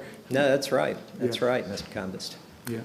I agree. Is the Corps looking at that too as part of their study? Are they looking at how to better manage it so that we aren't impacted? That is supposed to be part of that study, and we're going to be doing everything we can to make sure that they do that. When you model the Mid-Breton diversion, is there a certain amount of flow that could potentially come through there that would be safe too, or is it just totally bad? You know, Dr. Weber, do we know the answer to that at this point? I mean, I'm sure there is an amount that would be minimus, but I'm not sure we know what that amount is yet. Yeah, so The Mid-Breton. I think the question right now, the Mid-Breton is not active. It's not actually in operation. Right. So how it's going to operate is a question. There are ways, if it's not just running all the time, maybe if you timed it correctly, it would be helpful. But there's also the matter of when the river is running high is when they're likely to release it, and then rivers are running high everywhere, so that isn't going to be useful from the sound side of this question, because you're already dealing with the freshwater flows coming in normally, and if you start diverting additional fresh water, that's going to start to degrade the environment. So it's a tough question. We could look at scenarios to see what might be most useful from the sound side, but then the question is what's useful from their perspective of building up that, the bird foot, which is what they're trying to do, is rebuild marsh. So there's pros and cons for how to solve problems, how to get them to be useful mutually useful is going to be an interesting question, whether we can address it or not. Yeah. I mean, we can look at it, but whether that pans out remains to be seen. Yeah, I think there may be some valid points or valid argument to trying to get the marsh restored there. I think a healthy Louisiana marsh is healthy for the sound too. It's just, how do you do it? How did you model it with the Mid-Breton stuff that was shown up here? How did you model a normal release of Mid-Breton, or? Well, so for us, what we did was we ran a case where we had like a normal hydrograph for the Mississippi River, and that was the basis for how much water based on that would be diverted through Mid-Breton. So we're trying to base it on sort of an interactive way, which links back to what is the Mississippi River doing.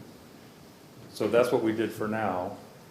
There are many ways you can try to fiddle with that to see what might be an improvement for the sound, but haven't gotten there yet. As Louisiana, I know Louisiana is in favor of or at least the governor's office is, and their version of the DMR, whatever the name of that is.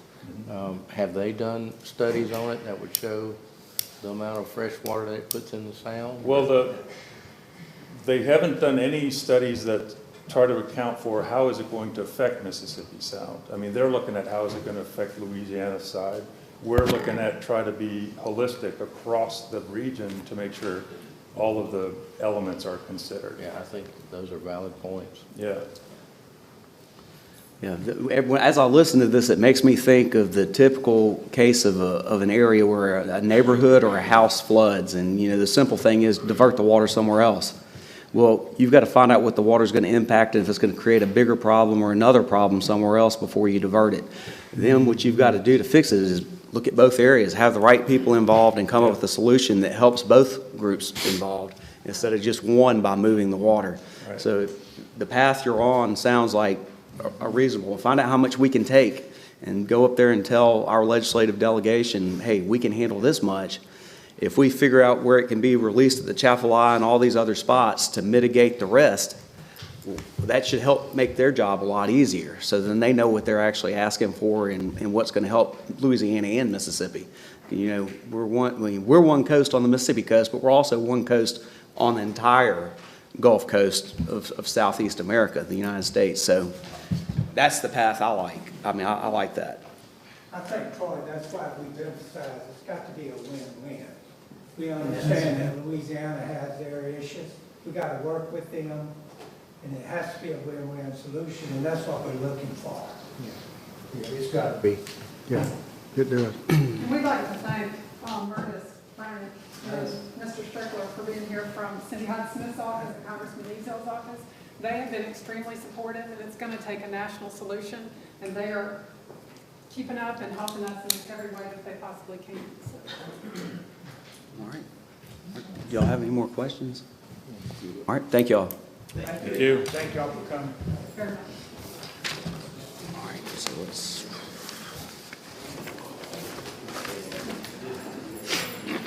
So we're to the hearings now. Flood insurance. Yeah. We've got to do the first hearing. We're behind probably 2 or 3 hearings. Lindy Motor's coming up. Is y'all's relatively quick? Yeah. Okay. Yeah. Okay. Y'all ready? Yeah. Good afternoon, or good morning, actually. I'm Charles Rivers with Illinois Insurance, Joel Vernon. And sticking with the theme of water, we're going to do a very short presentation on flood insurance and how that affects the county, and understanding what that new Flood 2.0 means, how it affects the county, and we're going to give you a short update this morning. As you can see, what we want to do is do a forecast review, and this came out. Do a deep dive into how this will affect the county. Part of that was lobbying. As you know, Brian, Joel, Matt, and Randy, who's not here today, all went to Washington, D.C. and met with legislatures on behalf of the county to kind of understand what's going on there. We did a deep dive into the FEMA and MEMA property requirements. Your team was invaluable in doing that. Sonia Carter with grants, Janie George with human resources, and Kelly Samples really helped out a lot with that. Matthew Hosey and Joel spent over 2 days riding around the county looking at all the different sites that had all the different properties that had flood insurance. Really wanted to take a look at, just put their eyes on it. And why? Because they use satellite data, they being the new Floodpoint 2.0 National Flood Insurance Program, Flood 2.0, uses satellite data, which is new. So really what they want to do is go look at some of the low-lying hazard areas, ditches, drainage areas, just to really see how that affects the properties that we're reviewing. We took all that information. We had a lot of different collaborative meetings. Were attended by Melissa. Josh was in a lot of those, as well as Brian was involved in all of those. Really just looking to validate the FEMA underlying data. A lot of this stuff is assumed by them, meaning they assume the square footage, they assume the number of stories, they assume values, and that can lead to skewed rates. So Joel will give you a short presentation on what happened. So the reason we went in and did a big deep dive into the county's flood insurance policies is you guys carried about 70 flood insurance policies, and really there was massive subsidy within the flood insurance program in general. Really what you had was a program, the National Flood Insurance Program, that started in the mid-60s. Most of the coastal community got in the mid-70s. Led to mapping changes, multiple programs with subsidy built in. Major events like Katrina and Sandy occurred, and then the legislative changes from Biggert Waters and the flood insurance affordability.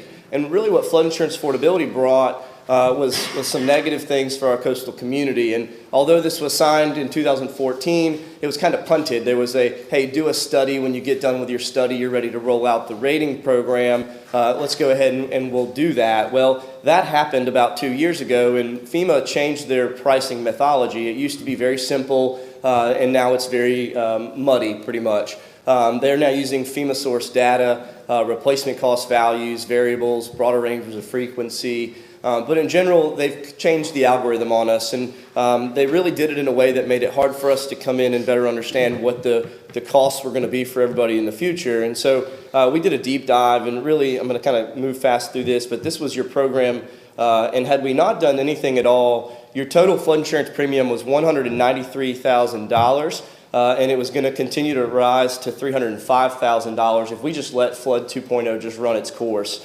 And so we came in, and as Charles said, we did the deep dive, and we really went in, and as you can see, we worked with the county to elect which policies to continue to carry forward. As you'll see, a lot of the X zones were we took those out. And in general, there is coverage in the master program for that under the property policy, so you were kind of double dipping there. But in general, as we move forward, what you'll see is that we took your renewal offers from about 207,000 year-to-date to 93,000 year-to-date. Now, you can see there's some still left to renew. With the way the math is working, it's going to be about $25,000. So in general, by reviewing and auditing the flood insurance program for the county, we've been able to save about $90,000 this year alone in the flood insurance program. And so we're really excited about that savings. But as we really did this, it was a multiple approach. We used a lot of data. We used a lot of your team and our team to get this done. And as it continues forward, it's going to continue to change. And that's the bad thing is FEMA's got it in their back pocket that they can continue to make adjustments. And so one of the biggest program adjustments and updates that you guys need to be aware of is every October and April, they're going to look at the community rating discount program. And so that's what's really going to impact you guys as you have benchmarkers and decide to opt into different levels of the discounting.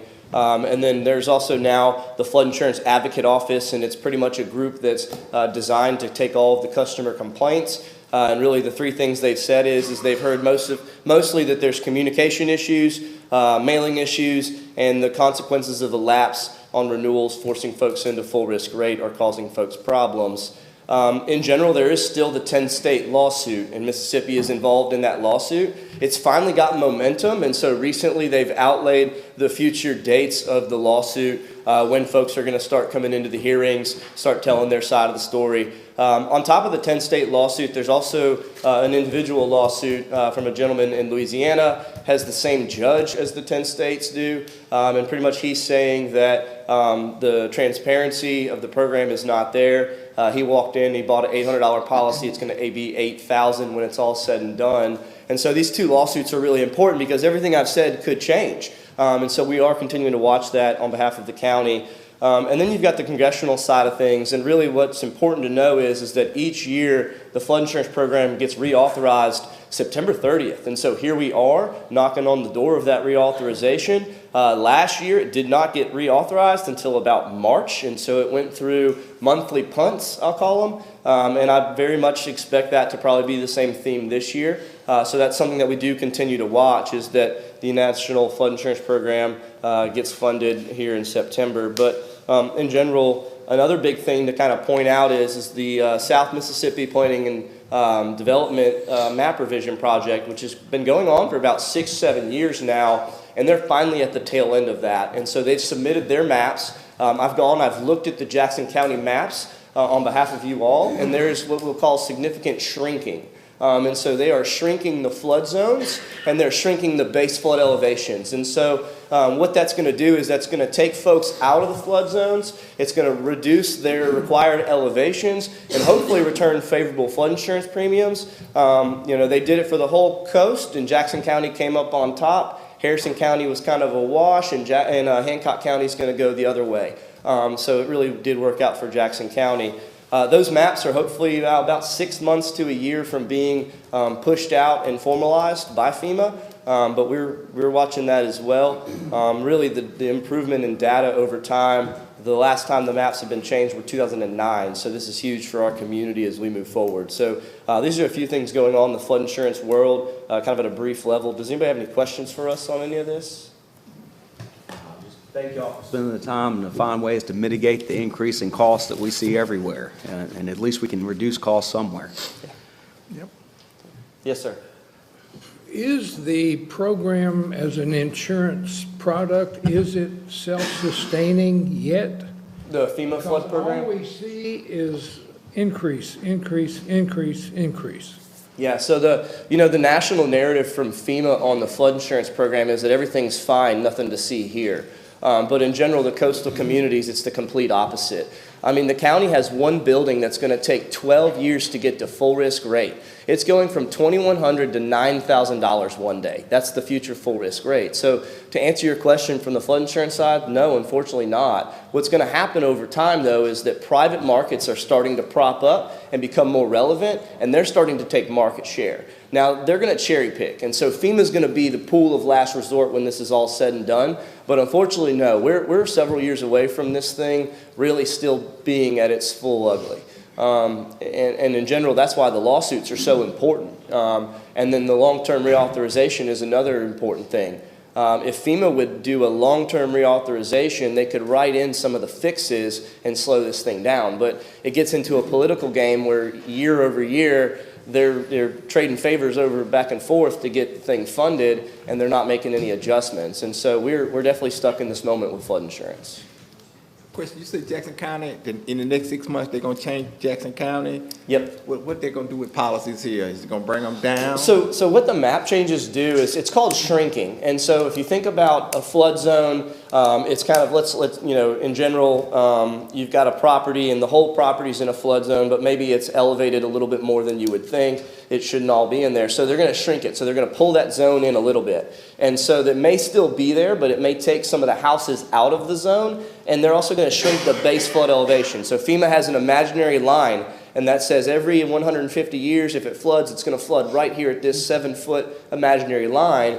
Well, what the shrinking's doing is it's going to take that 7 foot and it's going to reduce it down. And so now those homes that have to build at certain requirements, they're going to be better off. But in general, the older homes, the older properties, If we can get some of those zones shrunk and get them out of the zones or get their base floods down, then in theory you would see their premiums reduce. Now I say in theory because the Flood 2.0 algorithm is still being hidden, it's not being fully transposed, and that's what the premise of the lawsuit is really. So.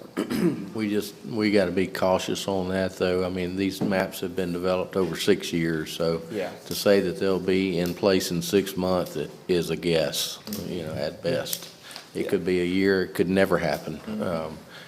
So we just got to be careful with that piece of it. And there are some changes. I reviewed the maps as well, and they're not very drastic changes. And so there is some shrinking, particularly in the Pascagoula area, and there may be some areas that are currently in an AE zone that may be in an X zone or outside of the floodplain, but it's not real drastic. There's some minor changes here and there in Jackson County that would be helpful, but it's not a be-all, end-all solution for us. When the project started, they thought it was that, and then they changed the rating algorithm on them completely, and now it's unknown. We don't know the formula now, so we don't know how to add anything up. Exactly. Do we have a copy of your slides? Yes, we had sent them to the team. Okay. Yeah, I'd like to Yeah. study them a little bit. Yes, sir. Thank you. Thanks. All right, thank y'all. Thank you. All right, so now, planning. Yeah. Sorry that we're so far behind on that, but That's okay. hopefully we'll try to catch up. Mine will be real quick, it's pretty obvious.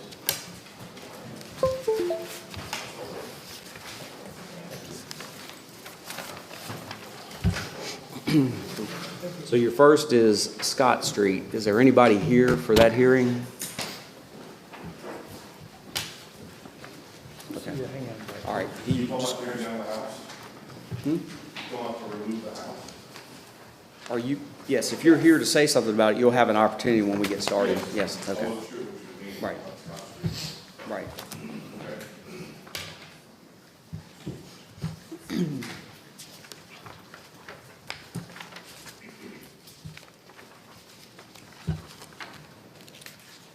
Give you a second to look at those pictures. But the first item we have is 9713 Scott Street. The property owner is a Robert M. Daly. We've had no correspondence with the owner. Of course, this is a derelict house, and there's plenty of rubbish all in the yard around the house. This house is an unrepairable house. We've sent out violation letters. We've received no response. So July, we initiated the minutes process. We sent out all the minutes letters. We posted a notice at the property, and we're asking the board to declare this a menace to clean it up. The taxes on this have not been redeemed also. They've been bought in the past by companies, but they have not been redeemed.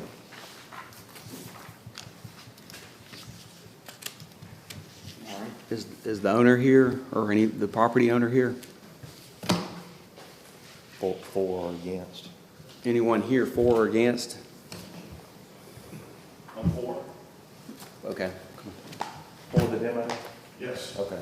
Yeah. If you want to address it. You will have the same pictures you have there, so it doesn't matter. My name is Roy Ewing. I own the property right in front of us, and I would like to have it torn down. It's nothing but a haven for drugs. I've seen them go in and out of it all night long. But I would like to see about getting the cover pipes taken up, because in some of these pictures you can see them, they're dumping. There's vehicles comes in and out and dumps garbage, mostly debris to be burnt. And I'd like to see the pipes taken up and along with the trees, because a lot of the trees are affected all into the power lines. All right. My property is right in front of this, right on the corner of Scott and Custer. Okay. All right. I look at this every day. All right, well, we should, I fully believe we're about to do that. Yeah. Well, like I said, my main thing is I was wanting the pipes taken up. So no more garbage. There are culverts on the properties, and I Yes. didn't see a picture of that. The problem with that is if somebody buys it, they can't get to it. Yeah, that's and not- it grows up. It's not part of the minutes. Yeah. It will be when they start dumping more garbage on it. Yeah, we build the structure and cleaning the Mhm. property like that. And one of these is, If a Camera was placed to monitor that and someone dumps trash out there, couldn't we charge them with illegal dumping? I'm not sure.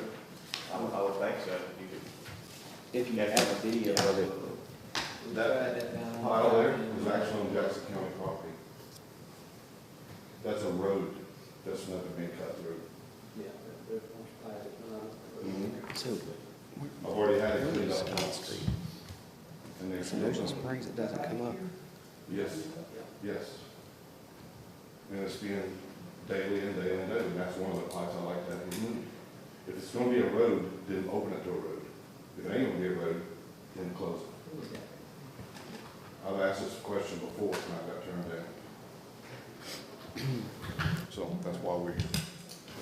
Thank you. Thank you. All right, so anybody else for or against? Of course, you know, this is Virginia City. It seems like we have one for Virginia City on the agenda every month. A lot of drug activity in that area. You know, we've taken down a bunch of houses in that area. Still a lot to go. But I feel like we're, you know, our efforts are not in vain. I think we're doing a good job of cleaning up Virginia City. Eventually, you know, one little piece here and one little piece there, it'll make a big difference. Right.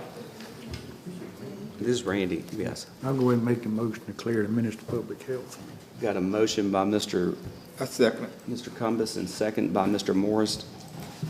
Any discussion? All in favor? Aye. Motion carries. All right.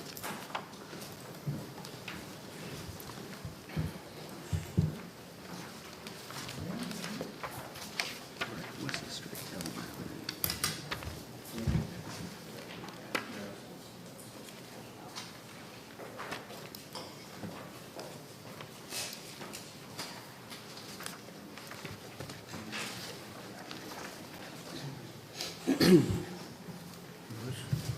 Mobile home, isn't it? States, right? Okay, yes, sir. The next property we have is 8420 Elm Street. This is in the Gulf Park Estates area. The property owner is a Debbie Merritt. Of course, we've had no correspondence with Ms. Merritt, even though we sent violation letters for this property. We've received no response back from her. This is a derelict mobile home. The floor joists are, you know, just completely rotten on this home. It's got open plumbing pipes. They've put some kind of a addition type thing on this mobile home, and it's just in terrible shape. It really makes the community look bad. It's also in a special flood hazard area, and of course it's not on the type of foundation it needs to be in a flood hazard area. But the taxes have been paid on this. They were paid this year. But there again, we've posted notices, we've sent out notices, of course posted a sign at the property. We received no response from anybody on this. All right, do we have anybody here for or against declaring 8420 Elm Avenue a menace? Anybody here for or against 8420 Elm Avenue? This is also District 5. Yeah, I'll make the motion to declare the Minister of Public Health. We've got a motion by Mr. Cumbest. Second. Second by Mr. Taylor. Any discussion? All in favor? Aye. Motion carries. There's an auditorium there too.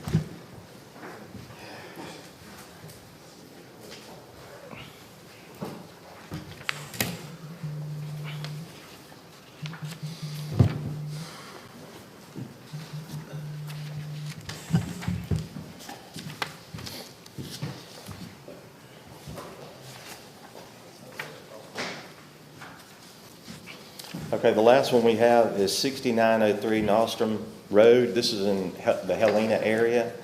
It's Francis and Clifton Williams Jr. are the property owners. The only address we had other than this property is a P.O. box in Pascagoula. Of course, we sent notices there. We had heard that the owners had passed away. This is a derelict mobile home. All the copper's been taken out of it. They've torn out all the wiring. We've sent out notices to this. There was a couple that were living in this property, living in the structure.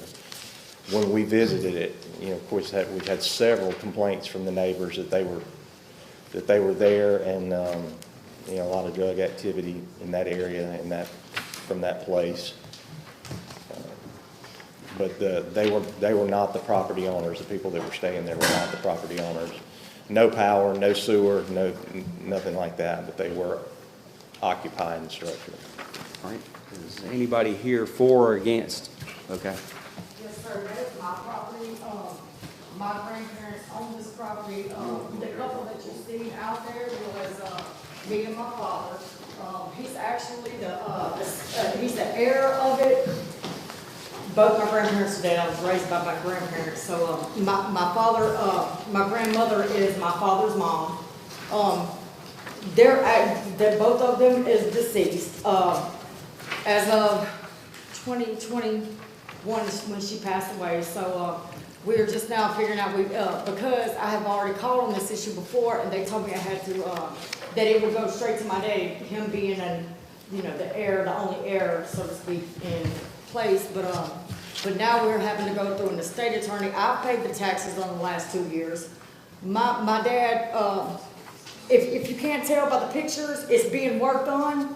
I have a husband that has plenty of money in the bank, but this man told me I was unable to provide.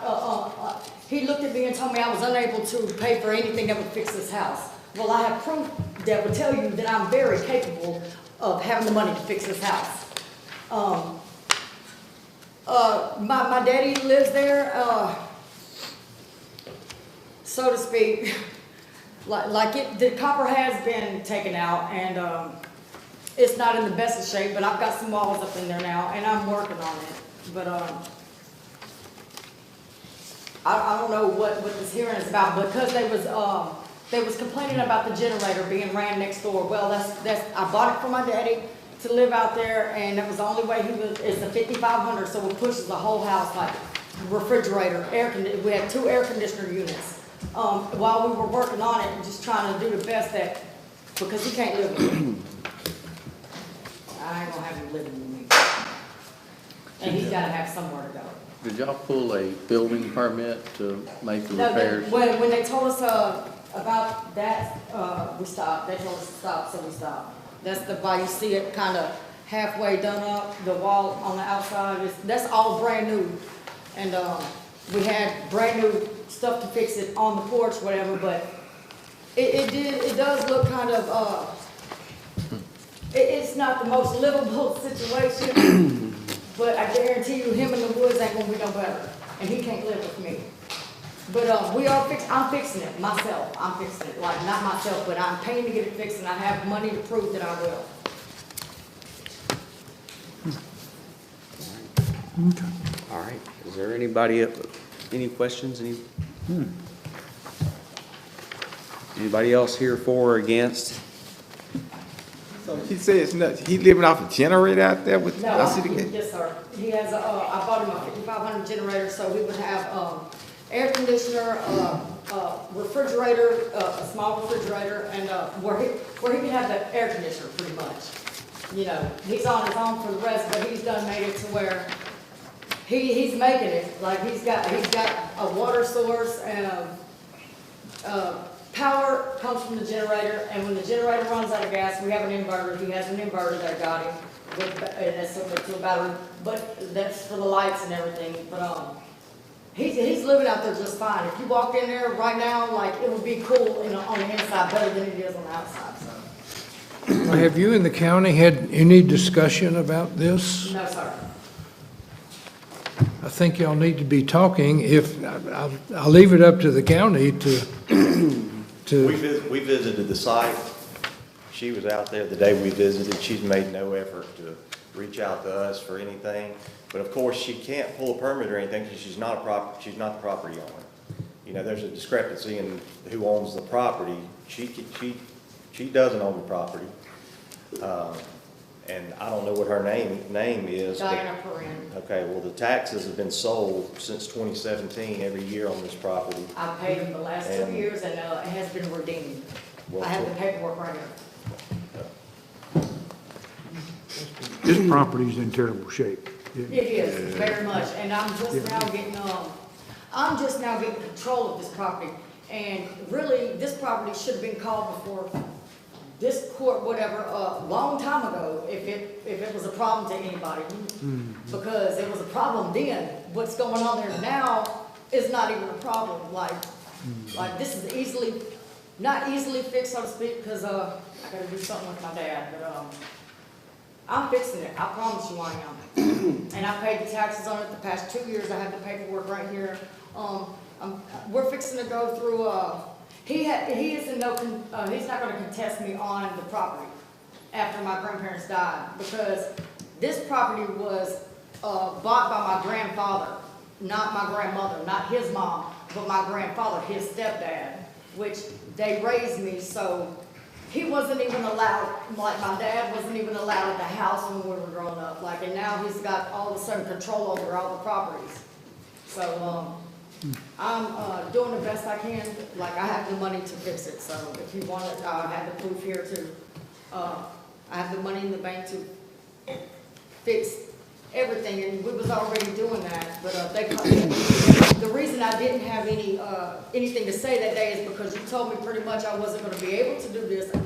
He could look at, he says, I can look at you and look at this and tell that you are not gonna be able to come up with the money that is gonna be able to do anything with this house. And I was like, all right, so I didn't even say nothing. I was like, all right, I'm gonna let you think what you wanna, whatever it is that you wanna think, you can judge me how you wanna judge me, but I got proof right now that I have plenty of the money to fix this house. This is a mobile home. It's not a house, it's a mobile home. It's also in an unnumbered A zone, flood zone, and it's not on the correct type of foundation that it needs to be on to be in a flood zone also. Okay. But we don't know what the elevation requirement is. This house, if you look at the house, you look at the pictures, you know, it may be more than 50% of the value of this home to fix it, which in that case, it would have to be elevated and put on a permanent foundation. You know, all that would have, she'd have to show proof of all that from a licensed contractor. I just don't think it's feasible to do. Yeah, it don't look like it. She don't understand that aspect of it. This property compared to the other properties around me, it floods the last out of anything around us. Like my property, whatever the flood zone is, whatever that is, I'm not sure. But I know my property floods less than any of the ones around me because they flood. Ours does not flood to the point of, like our whole yard flooding, nothing like that. Well, based on our FEMA substantial damage rule, anything damaged more than 50% of the value of the home would have to meet the current elevation requirement and be on the correct type of foundation. So we haven't even gotten into that with her yet. She don't understand that aspect of it. FEMA didn't say nothing to me about that when they come and assess it. It's not FEMA, it's Jackson County that has to enforce that. I'm just saying. I apologize. So it's just not feasible for this house to be fixed. I understand. It'd be better off put your money in something else, another way. Well, yes, I'm very aware of that, and if y'all want to tear it down, that's fine with me, because I plan on doing something else.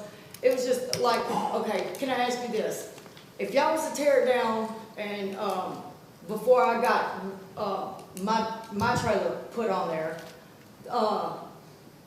like, would my dad be able to, I'd say, if it was a 2-bedroom tent, pitch it on there and stay out there? Like, as long as my property is good, I really don't care about the house. But he don't have nowhere to live, so he cannot live with me. He cannot live with me. And so, and my sister says she don't want him either. So that kind of. Tents would not be allowed. What if we were just camping? I'm sorry. Okay, so, say that camper trailer that's in front right there, would something like that, but it's already gone now, I made him move everything off the property. Would something like that be okay? You'd have to take it to an RV park. Why? There's plenty of, hold up, because there's plenty of, in my neighborhood, F.A. Ellis Malone, he has a camper trailer and has lived there forever, but there is almost, there's a lot of people in my neighborhood, and I can give you pictures, and I can that live in their mobile homes on their property. I can only tell you what our ordinance allows. Our ordinance doesn't allow you to live in a camping trailer on the property. Okay, so what kind of trailer? Now, can she get a special exception to let him live in the camper She till can she go through gets that process. Okay. Yeah. That would be fine, if y'all would just That's not a guarantee. give me the She can go through process. that Yeah. process. Okay. It seems to me like you just want to guarantee like, you just want it to done with whatever you, and I don't care if y'all tear it down, I really don't, but I'm just saying like, this is my property and there's nothing that you can do about that because it's paid up and then my daddy is the legal heir. Yeah. But- And so, I just need, him a place to stay, I need him a place to stay, like, and he cannot live with me, and he cannot live with my sister, and he is too in bad of health, and he is 65 years old, and he cannot work no more. He has a tumor that sticks out of his stomach like this, he can't even hardly move, right? Well, So- get with Mr. Marcus, and he'll tell you how to go through the special exception process. Okay. Mr. Ketchop. That's me. Oh, great. Okay. All right. Anybody else for or against this being declared a menace? Okay, make a motion, we declare it a menace to public health. We've got a motion by Mr. Cumbest, second by Mr. Morris. Any more discussion? All in favor? Aye. Motion carries. You come down to our office.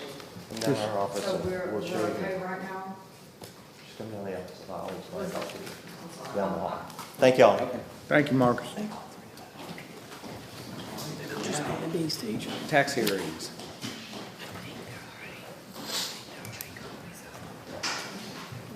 Mr. Elmore? Yeah, there are two. Typically, what you do is let the property owner, if they're present, have their say, and we'll All right, so- give you our information and we'll just make a decision. All right, we'll start with Mr. Singh.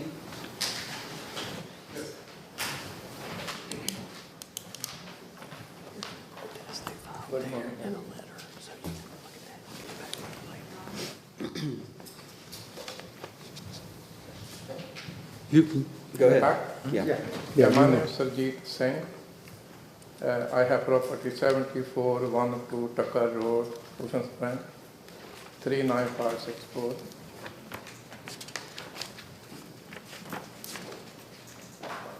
Our property is damaged from 2012 with the fire, and this empty land, and we pay large tax. We need some favor from you people because you can cut off my tax a little less, and I can afford when I'm retired. I'm 68, and I not get the money from my children.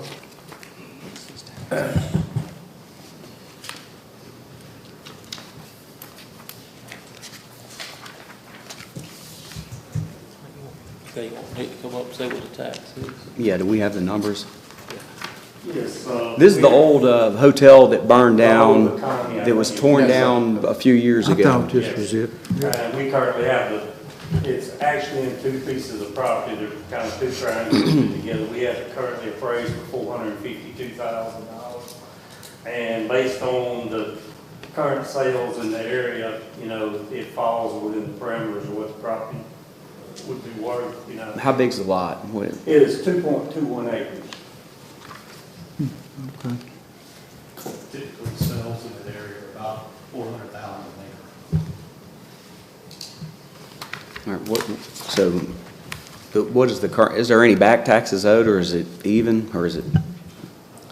Yeah, I have back tax 22, 23, 24, and what we pay every end because arrangement the money, And I have other problem because 2016 board, I come here same office, and board asked me clean up the property. I don't have money, and city county say we clean up the money, you pay us later.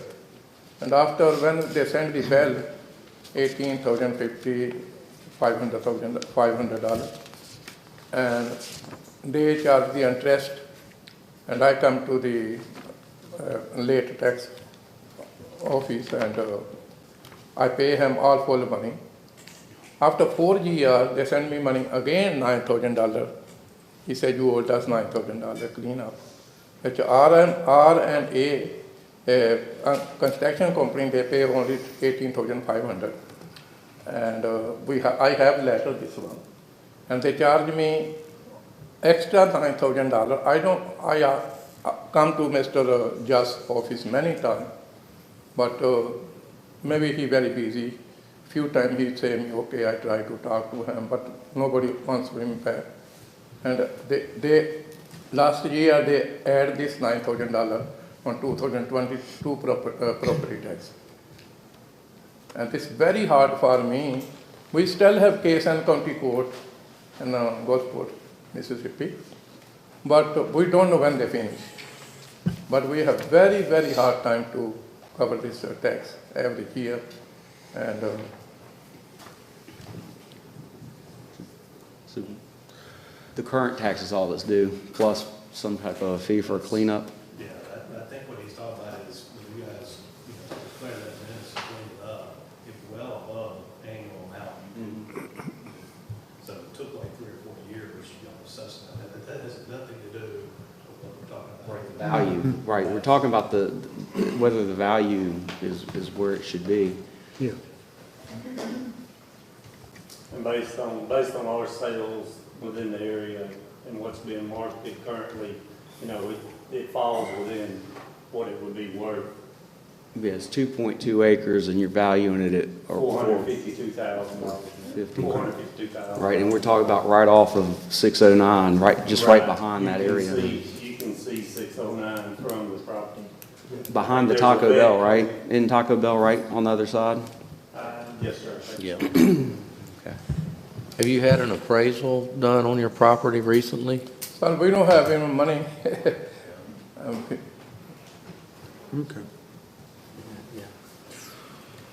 All right.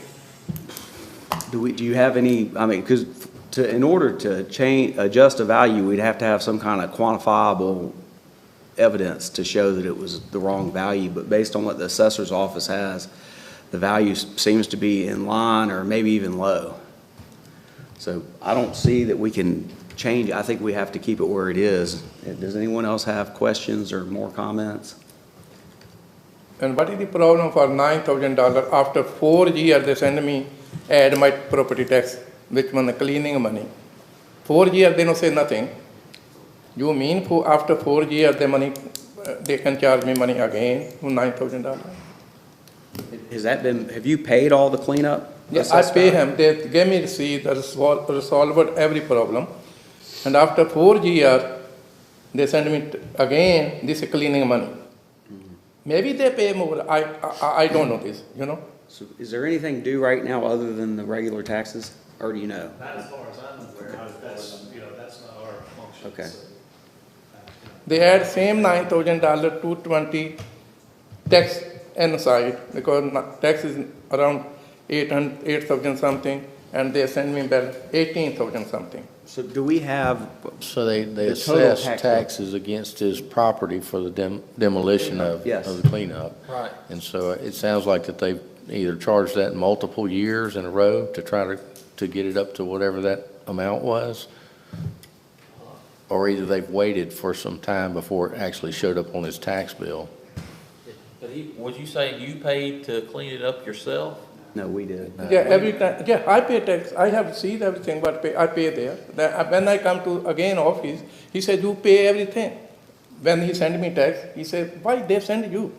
And they send me Mr. Miller, the other side. Yeah. And they also working with me, who control I think so, attorney something. And he said, Mr. Miller said, why you send after 4 years to him tax? This 4 years, not less time, because this means county people is too slow. They can wait 4 years to send somebody $9,000 extra bill. They mean they don't work. Why they slow that much? Because 4 years I waiting. They send me 9,000. They charge me every money. I pay same thing, 24,000 or something. And after 4 years, they add other $9,000.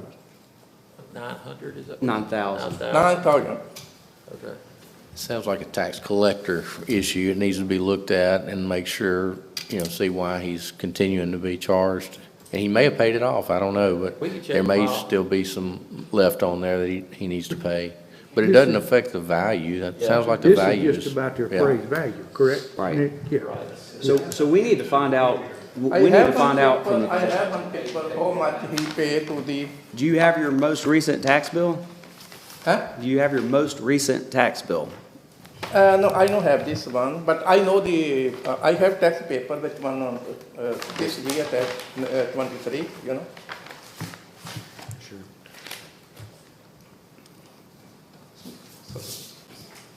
I think he's talking about the extra penalties. Right, it's the, what was added. Redeemed for his tax, what went into the tax sale. I think that's what he's trying to really get, fees and penalties.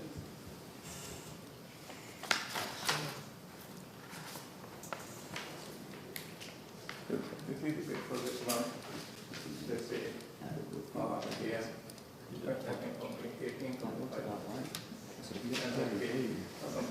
That's probably what you do every year. I don't see where.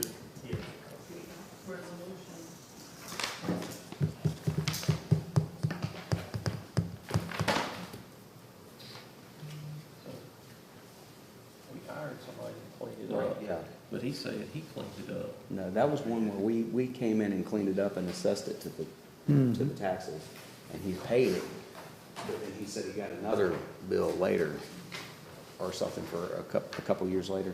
But on this most recent bill, the way it looks to me is it looks like that's paid now, like everything's, I'm not positive of that, but this bill looks like it's Yeah, paid. this- So I think what we should do is follow up with the tax collector and find out what's actually owed on that property, if anything. And if there's still a bill left for some cleanup, then we can figure out what we need to do with that at that point. But as far as this hearing goes for the adjustment of the taxes, I think we're in line with that. But we can follow up with the other part to make sure you're not still being billed for something again or by mistake. Yeah, but that don't have anything to do with it. Right. So Yeah. I'll make a motion to, I guess the motion would need to be phrased to uphold the value. And I'll second. All right, I've got a motion and a second by Mr. Cumbest. Any more discussion? All in favor? Aye. Motion carries. So we'll follow up with the tax collector's office and try to figure it out. And if there's any issues still, we'll get back in touch with you, or you can call our office and check into to see what's going on. I think Matt can go down there with him. Okay, go down Try with to get- Matthew right now, and you can try to figure it out. I'll take you down there and, talk to Kevin Miller. He's taller than Kevin. Well, I've talked to him before, and I've tried to figure, it's confusing. Yeah, but none of these bills are, I mean, just this bill's 18,000 for cleanup. All the bills he's showing is less than 18,000, so.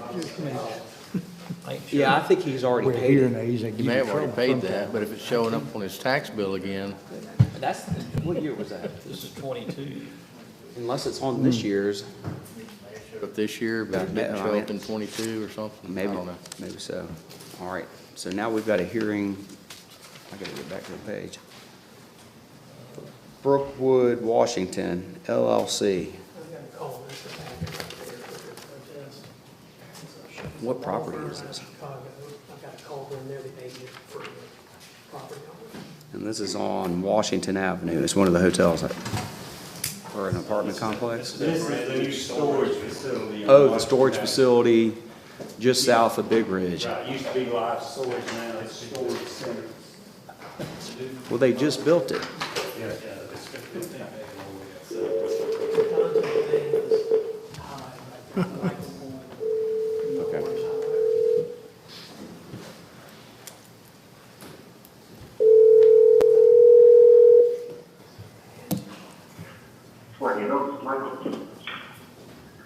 Michael, this is the Jackson County Board of Supervisors. President Mr. Troy Ross is going to conduct the tax protest here that was scheduled for 10:40. Okay.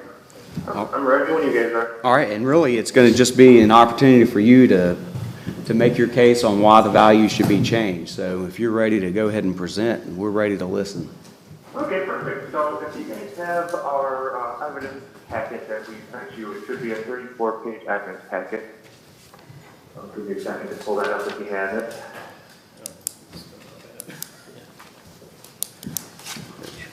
Yeah, we've got it. Okay, great. Well, good. I'll just kind of run through this guy really quickly and just kind of walk you through it just so you know where our evidence is coming from and how we were able to get to our requested value. So page 1 is just a very generic cover page. You'll see the property in question is located in the life storage facility located at 7275 Washington Avenue in Ocean Springs, Mississippi. Parcel number 036-127-60-3075. I need you to go to page 2. This is just a property description page. It's just a little bit more nuts and bolts about the property, so we can see it is a self-storage kind of warehouse property constructed in 2022. Total building square footage is approximately 114,393 square feet, located on the land of about 87,556 square feet. The current occupancy is only at 40.2%, with a vacancy of approximately 59.8%. The current market valuation set of this property is $7,128,659. And our final opinion of value is $5,200,000. If I can get you to scroll down to page number 4. Page 4 is our table of contents, and this is where we lay out our exhibits that we will run through really quickly. You'll see Exhibit A is an actual income lease fee analysis, with Exhibit B being a uniformity analysis that shows what other self-storage facilities in the area are being currently valued at. Exhibit C is a reconciliation of final value, where we will pull all these numbers together to show that the final value should be around $5.2 million.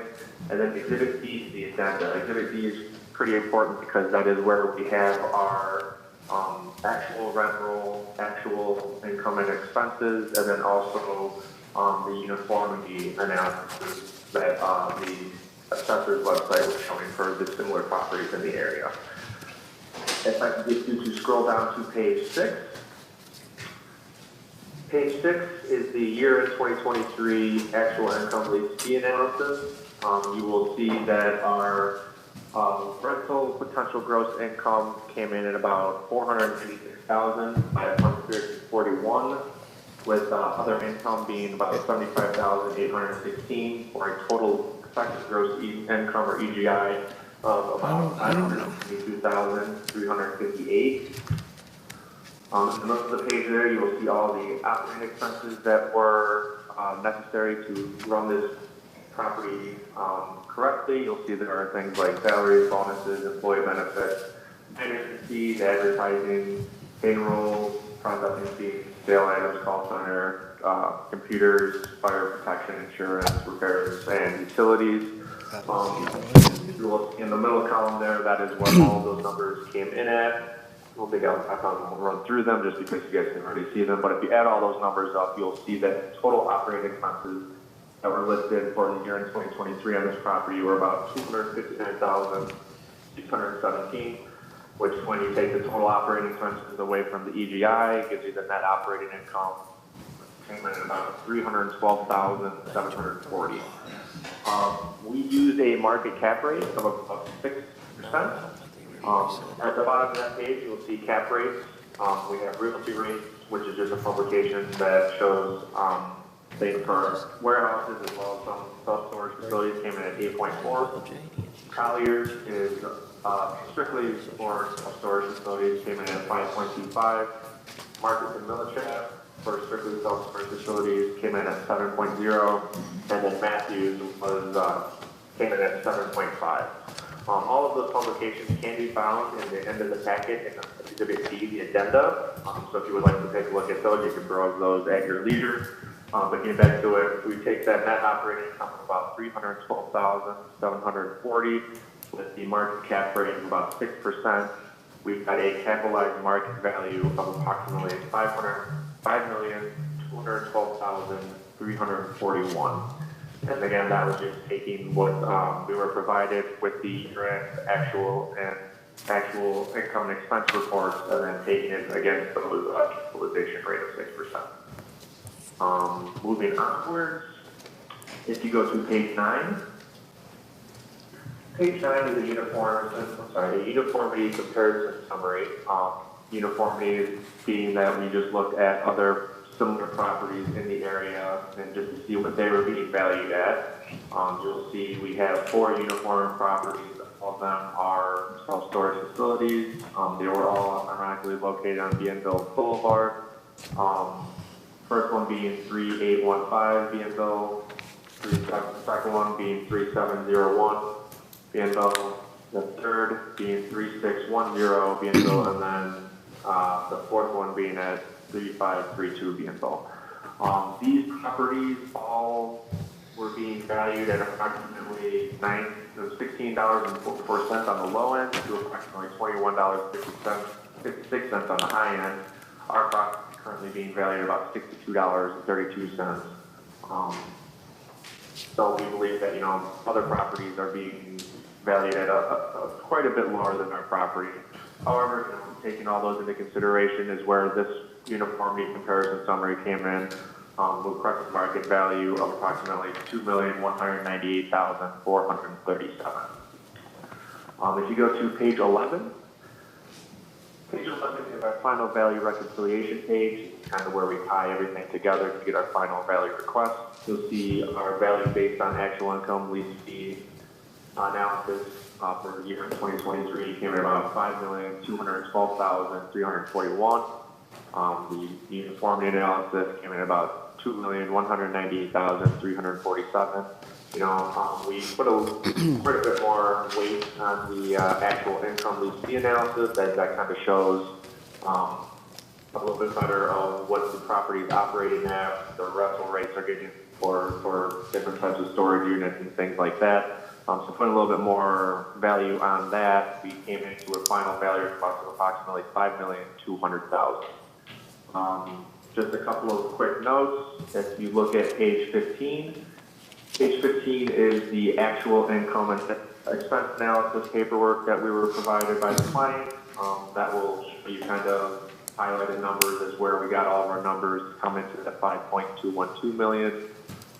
Page 16 is their occupancy statistics for the year in 2023. So you can see at the bottom of page 16 their total occupancy is about 40.23%. And then you can kind of just run down the list of what different units are being rented for, as well as their occupancy on those. So again, page 11 is the final value reconciliation page. That's just where we came with our final value request of $5,200,000. And other than that, I do not have anything further, so I will turn it back to the board. All right, thank you. And so from the assessor's point, how is this property valued? Yeah, so we use the cost and we consider income and we also consider market. This facility is brand new. It was just built in 2022 and we got the $7,128,641 on it.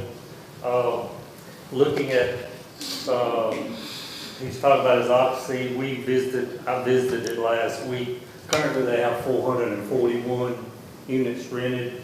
And from an income standpoint, usually until you get 2 years of good income, 2 to 3 years of good income stability, it's hard to do an income unless you just do a standard income, which you take what's typical to the market for these type of facilities. And their analysis on comparing it to other properties in Jackson County, there are no other properties in Jackson County far as this type of structure. The closest thing to this type of structure would be over in Mobile County, Mobile, Alabama, which they have 3 of them over there, and which over in Alabama they currently have them appraised for $10.3 million, $9.4 million, and $9.3 million. And based on the information that we have and looked at, feel like our value is a good, the 7.1 million is a good value. And also they have another property, 3701 Bienville Boulevard, that we would like to request that you increase that appraisal because when we started doing the inspection, the one on Washington, I went to the one on Bienville to compare them because they are comparable facilities, just different square footages. And we found that we had a calculation error in the one on Bienville that we needed to correct and increase that appraisal of that property. Okay. And the appellate has introduced that property into this hearing by listing it in his documentation, so. So the ones in Mobile that were 10 million, 9 million, Yes. do you have the per square foot price on those? Oh, yes, sir, they are. They are currently being appraised by the county over there at $80 a square foot, 71.77, 71.08. Okay. All right, well, that sounds, And they're probably more up to date than we are because in the state of Alabama. are theirs older or newer? They are the same age. Okay, same time. Yes. And in the state of Alabama, they update their appraisals annually, if I'm correct in that. Okay. All right, thank y'all. All right, does anybody have? Oh, any- yes, sir, and the deed of trust on this current facility, they borrowed $5,765,760, and in commercial lending, it's usually a 75% loan, 25% equity. So if you take the 75% loan and divide that out, that would reflect a value of $7.6 million, nearly $7.7 million. Very good. Was that just for the construction, or was the property purchase included in that? No, so this was constructed, this used, when Life Storage had it, they were part, I don't know if they were being managed, or when I went out and visited last week, they told me that what happened was Extra Space Storage bought 898 properties across the country, which they used to be part of Life Storage. Life Storage and Extra Space Storage basically merged together. And they bought 898 properties, and these two properties, when that happened, decided to stay independent of the merger. And they became storage centers, which storage centers owns an abundance of storage facilities throughout the southeast, Louisiana, Arkansas, Texas, Mississippi, Alabama. But that, when they were bought out, then they decided to go independent, but Extra Space Storage bought those 898 properties and paid $12.7 billion is what that merger was, which if you divide that out, that works out to about $12 million of profit. All right. We actually requested, since they have a deed of trust, they obviously have appraisals. Yes. We have requested those appraisals and they have refused to supply them because they know what those appraisals say. Yeah, yeah. We also requested their insurance coverage and paperwork for that, that's what they had the properties insured for, which they refused to supply.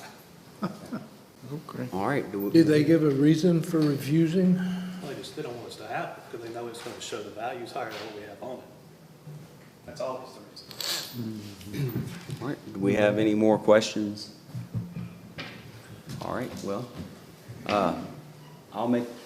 do you have any more comments? Mr. Michael Boyle? I do not have Okay. anything further. Thank you. Okay, all right, well, I'll make a motion to uphold the tax assessor's valuation. I'll second. Second by Mr. Cumbest. Any more discussion? All in favor? Aye. Motion carries. All right, thank you, Mr. Boyle. Great. Thank you so much, everyone. You all have a great Monday and an even better week, okay? Okay. Bye-bye. All right, now we need to do the order with the new values from the Chancery Clerk. We're through with all these That's now. that order. All right. Yes, sir. Okay, so I have an order, so I apologize, for the Board of Supervisors, setting assessment rolls on real and personal property for 2024. Make that motion. Motion by Mr. Morris. Second by Mr. Taylor. Any more discussion? All in favor? Any opposed? Motion carries. Gentlemen, if you'll allow me to make one comment, I know I do this every year. In case you guys don't remember, this is Bruce Templeton. He's my chief appraiser. We were lucky to get him as an employee here. He's been a contractor for the state for 43 years. He's a GA. There are very few GAs left in this state. And he certainly knows what he's doing. And we're very lucky to have him. So I just wanted to again introduce you guys to him. Good job with your presentation. That's That's it. good. Yeah, my only complaint is, man, I think y'all should have raised them up when they were. Oh, I know that every one of those per square foot is $10 higher. Well, and you look at those, just, those ones that are like $19 a square foot, if you look at the photos, that's those standard storage unit buildings you see. But these buildings they're Massive, they're all buildings enclosed. with stuff inside. It's not, but anyway, thank you guys. Thank you. Yeah.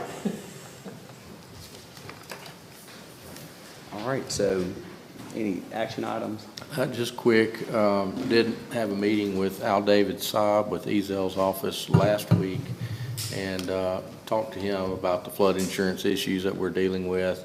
Also talked to him about the grant that the airport has put in to upgrade their terminal facility.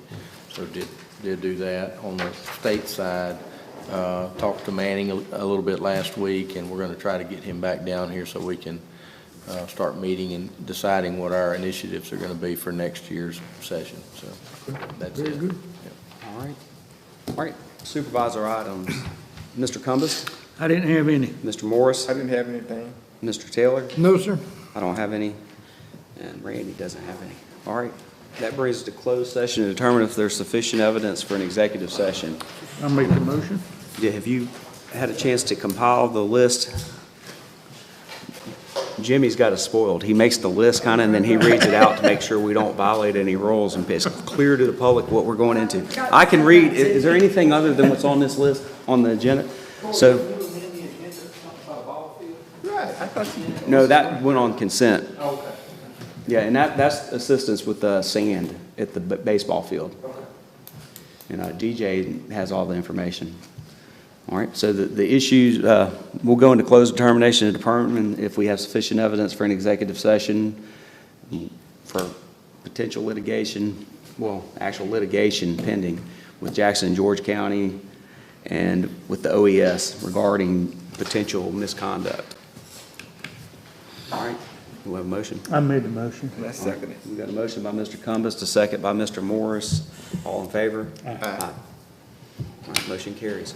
All right. And I'll be back. All right. Shut up, you don't. You should have just paid that. Hey, he was just saying, he's one of those that just takes the case to get paid for that.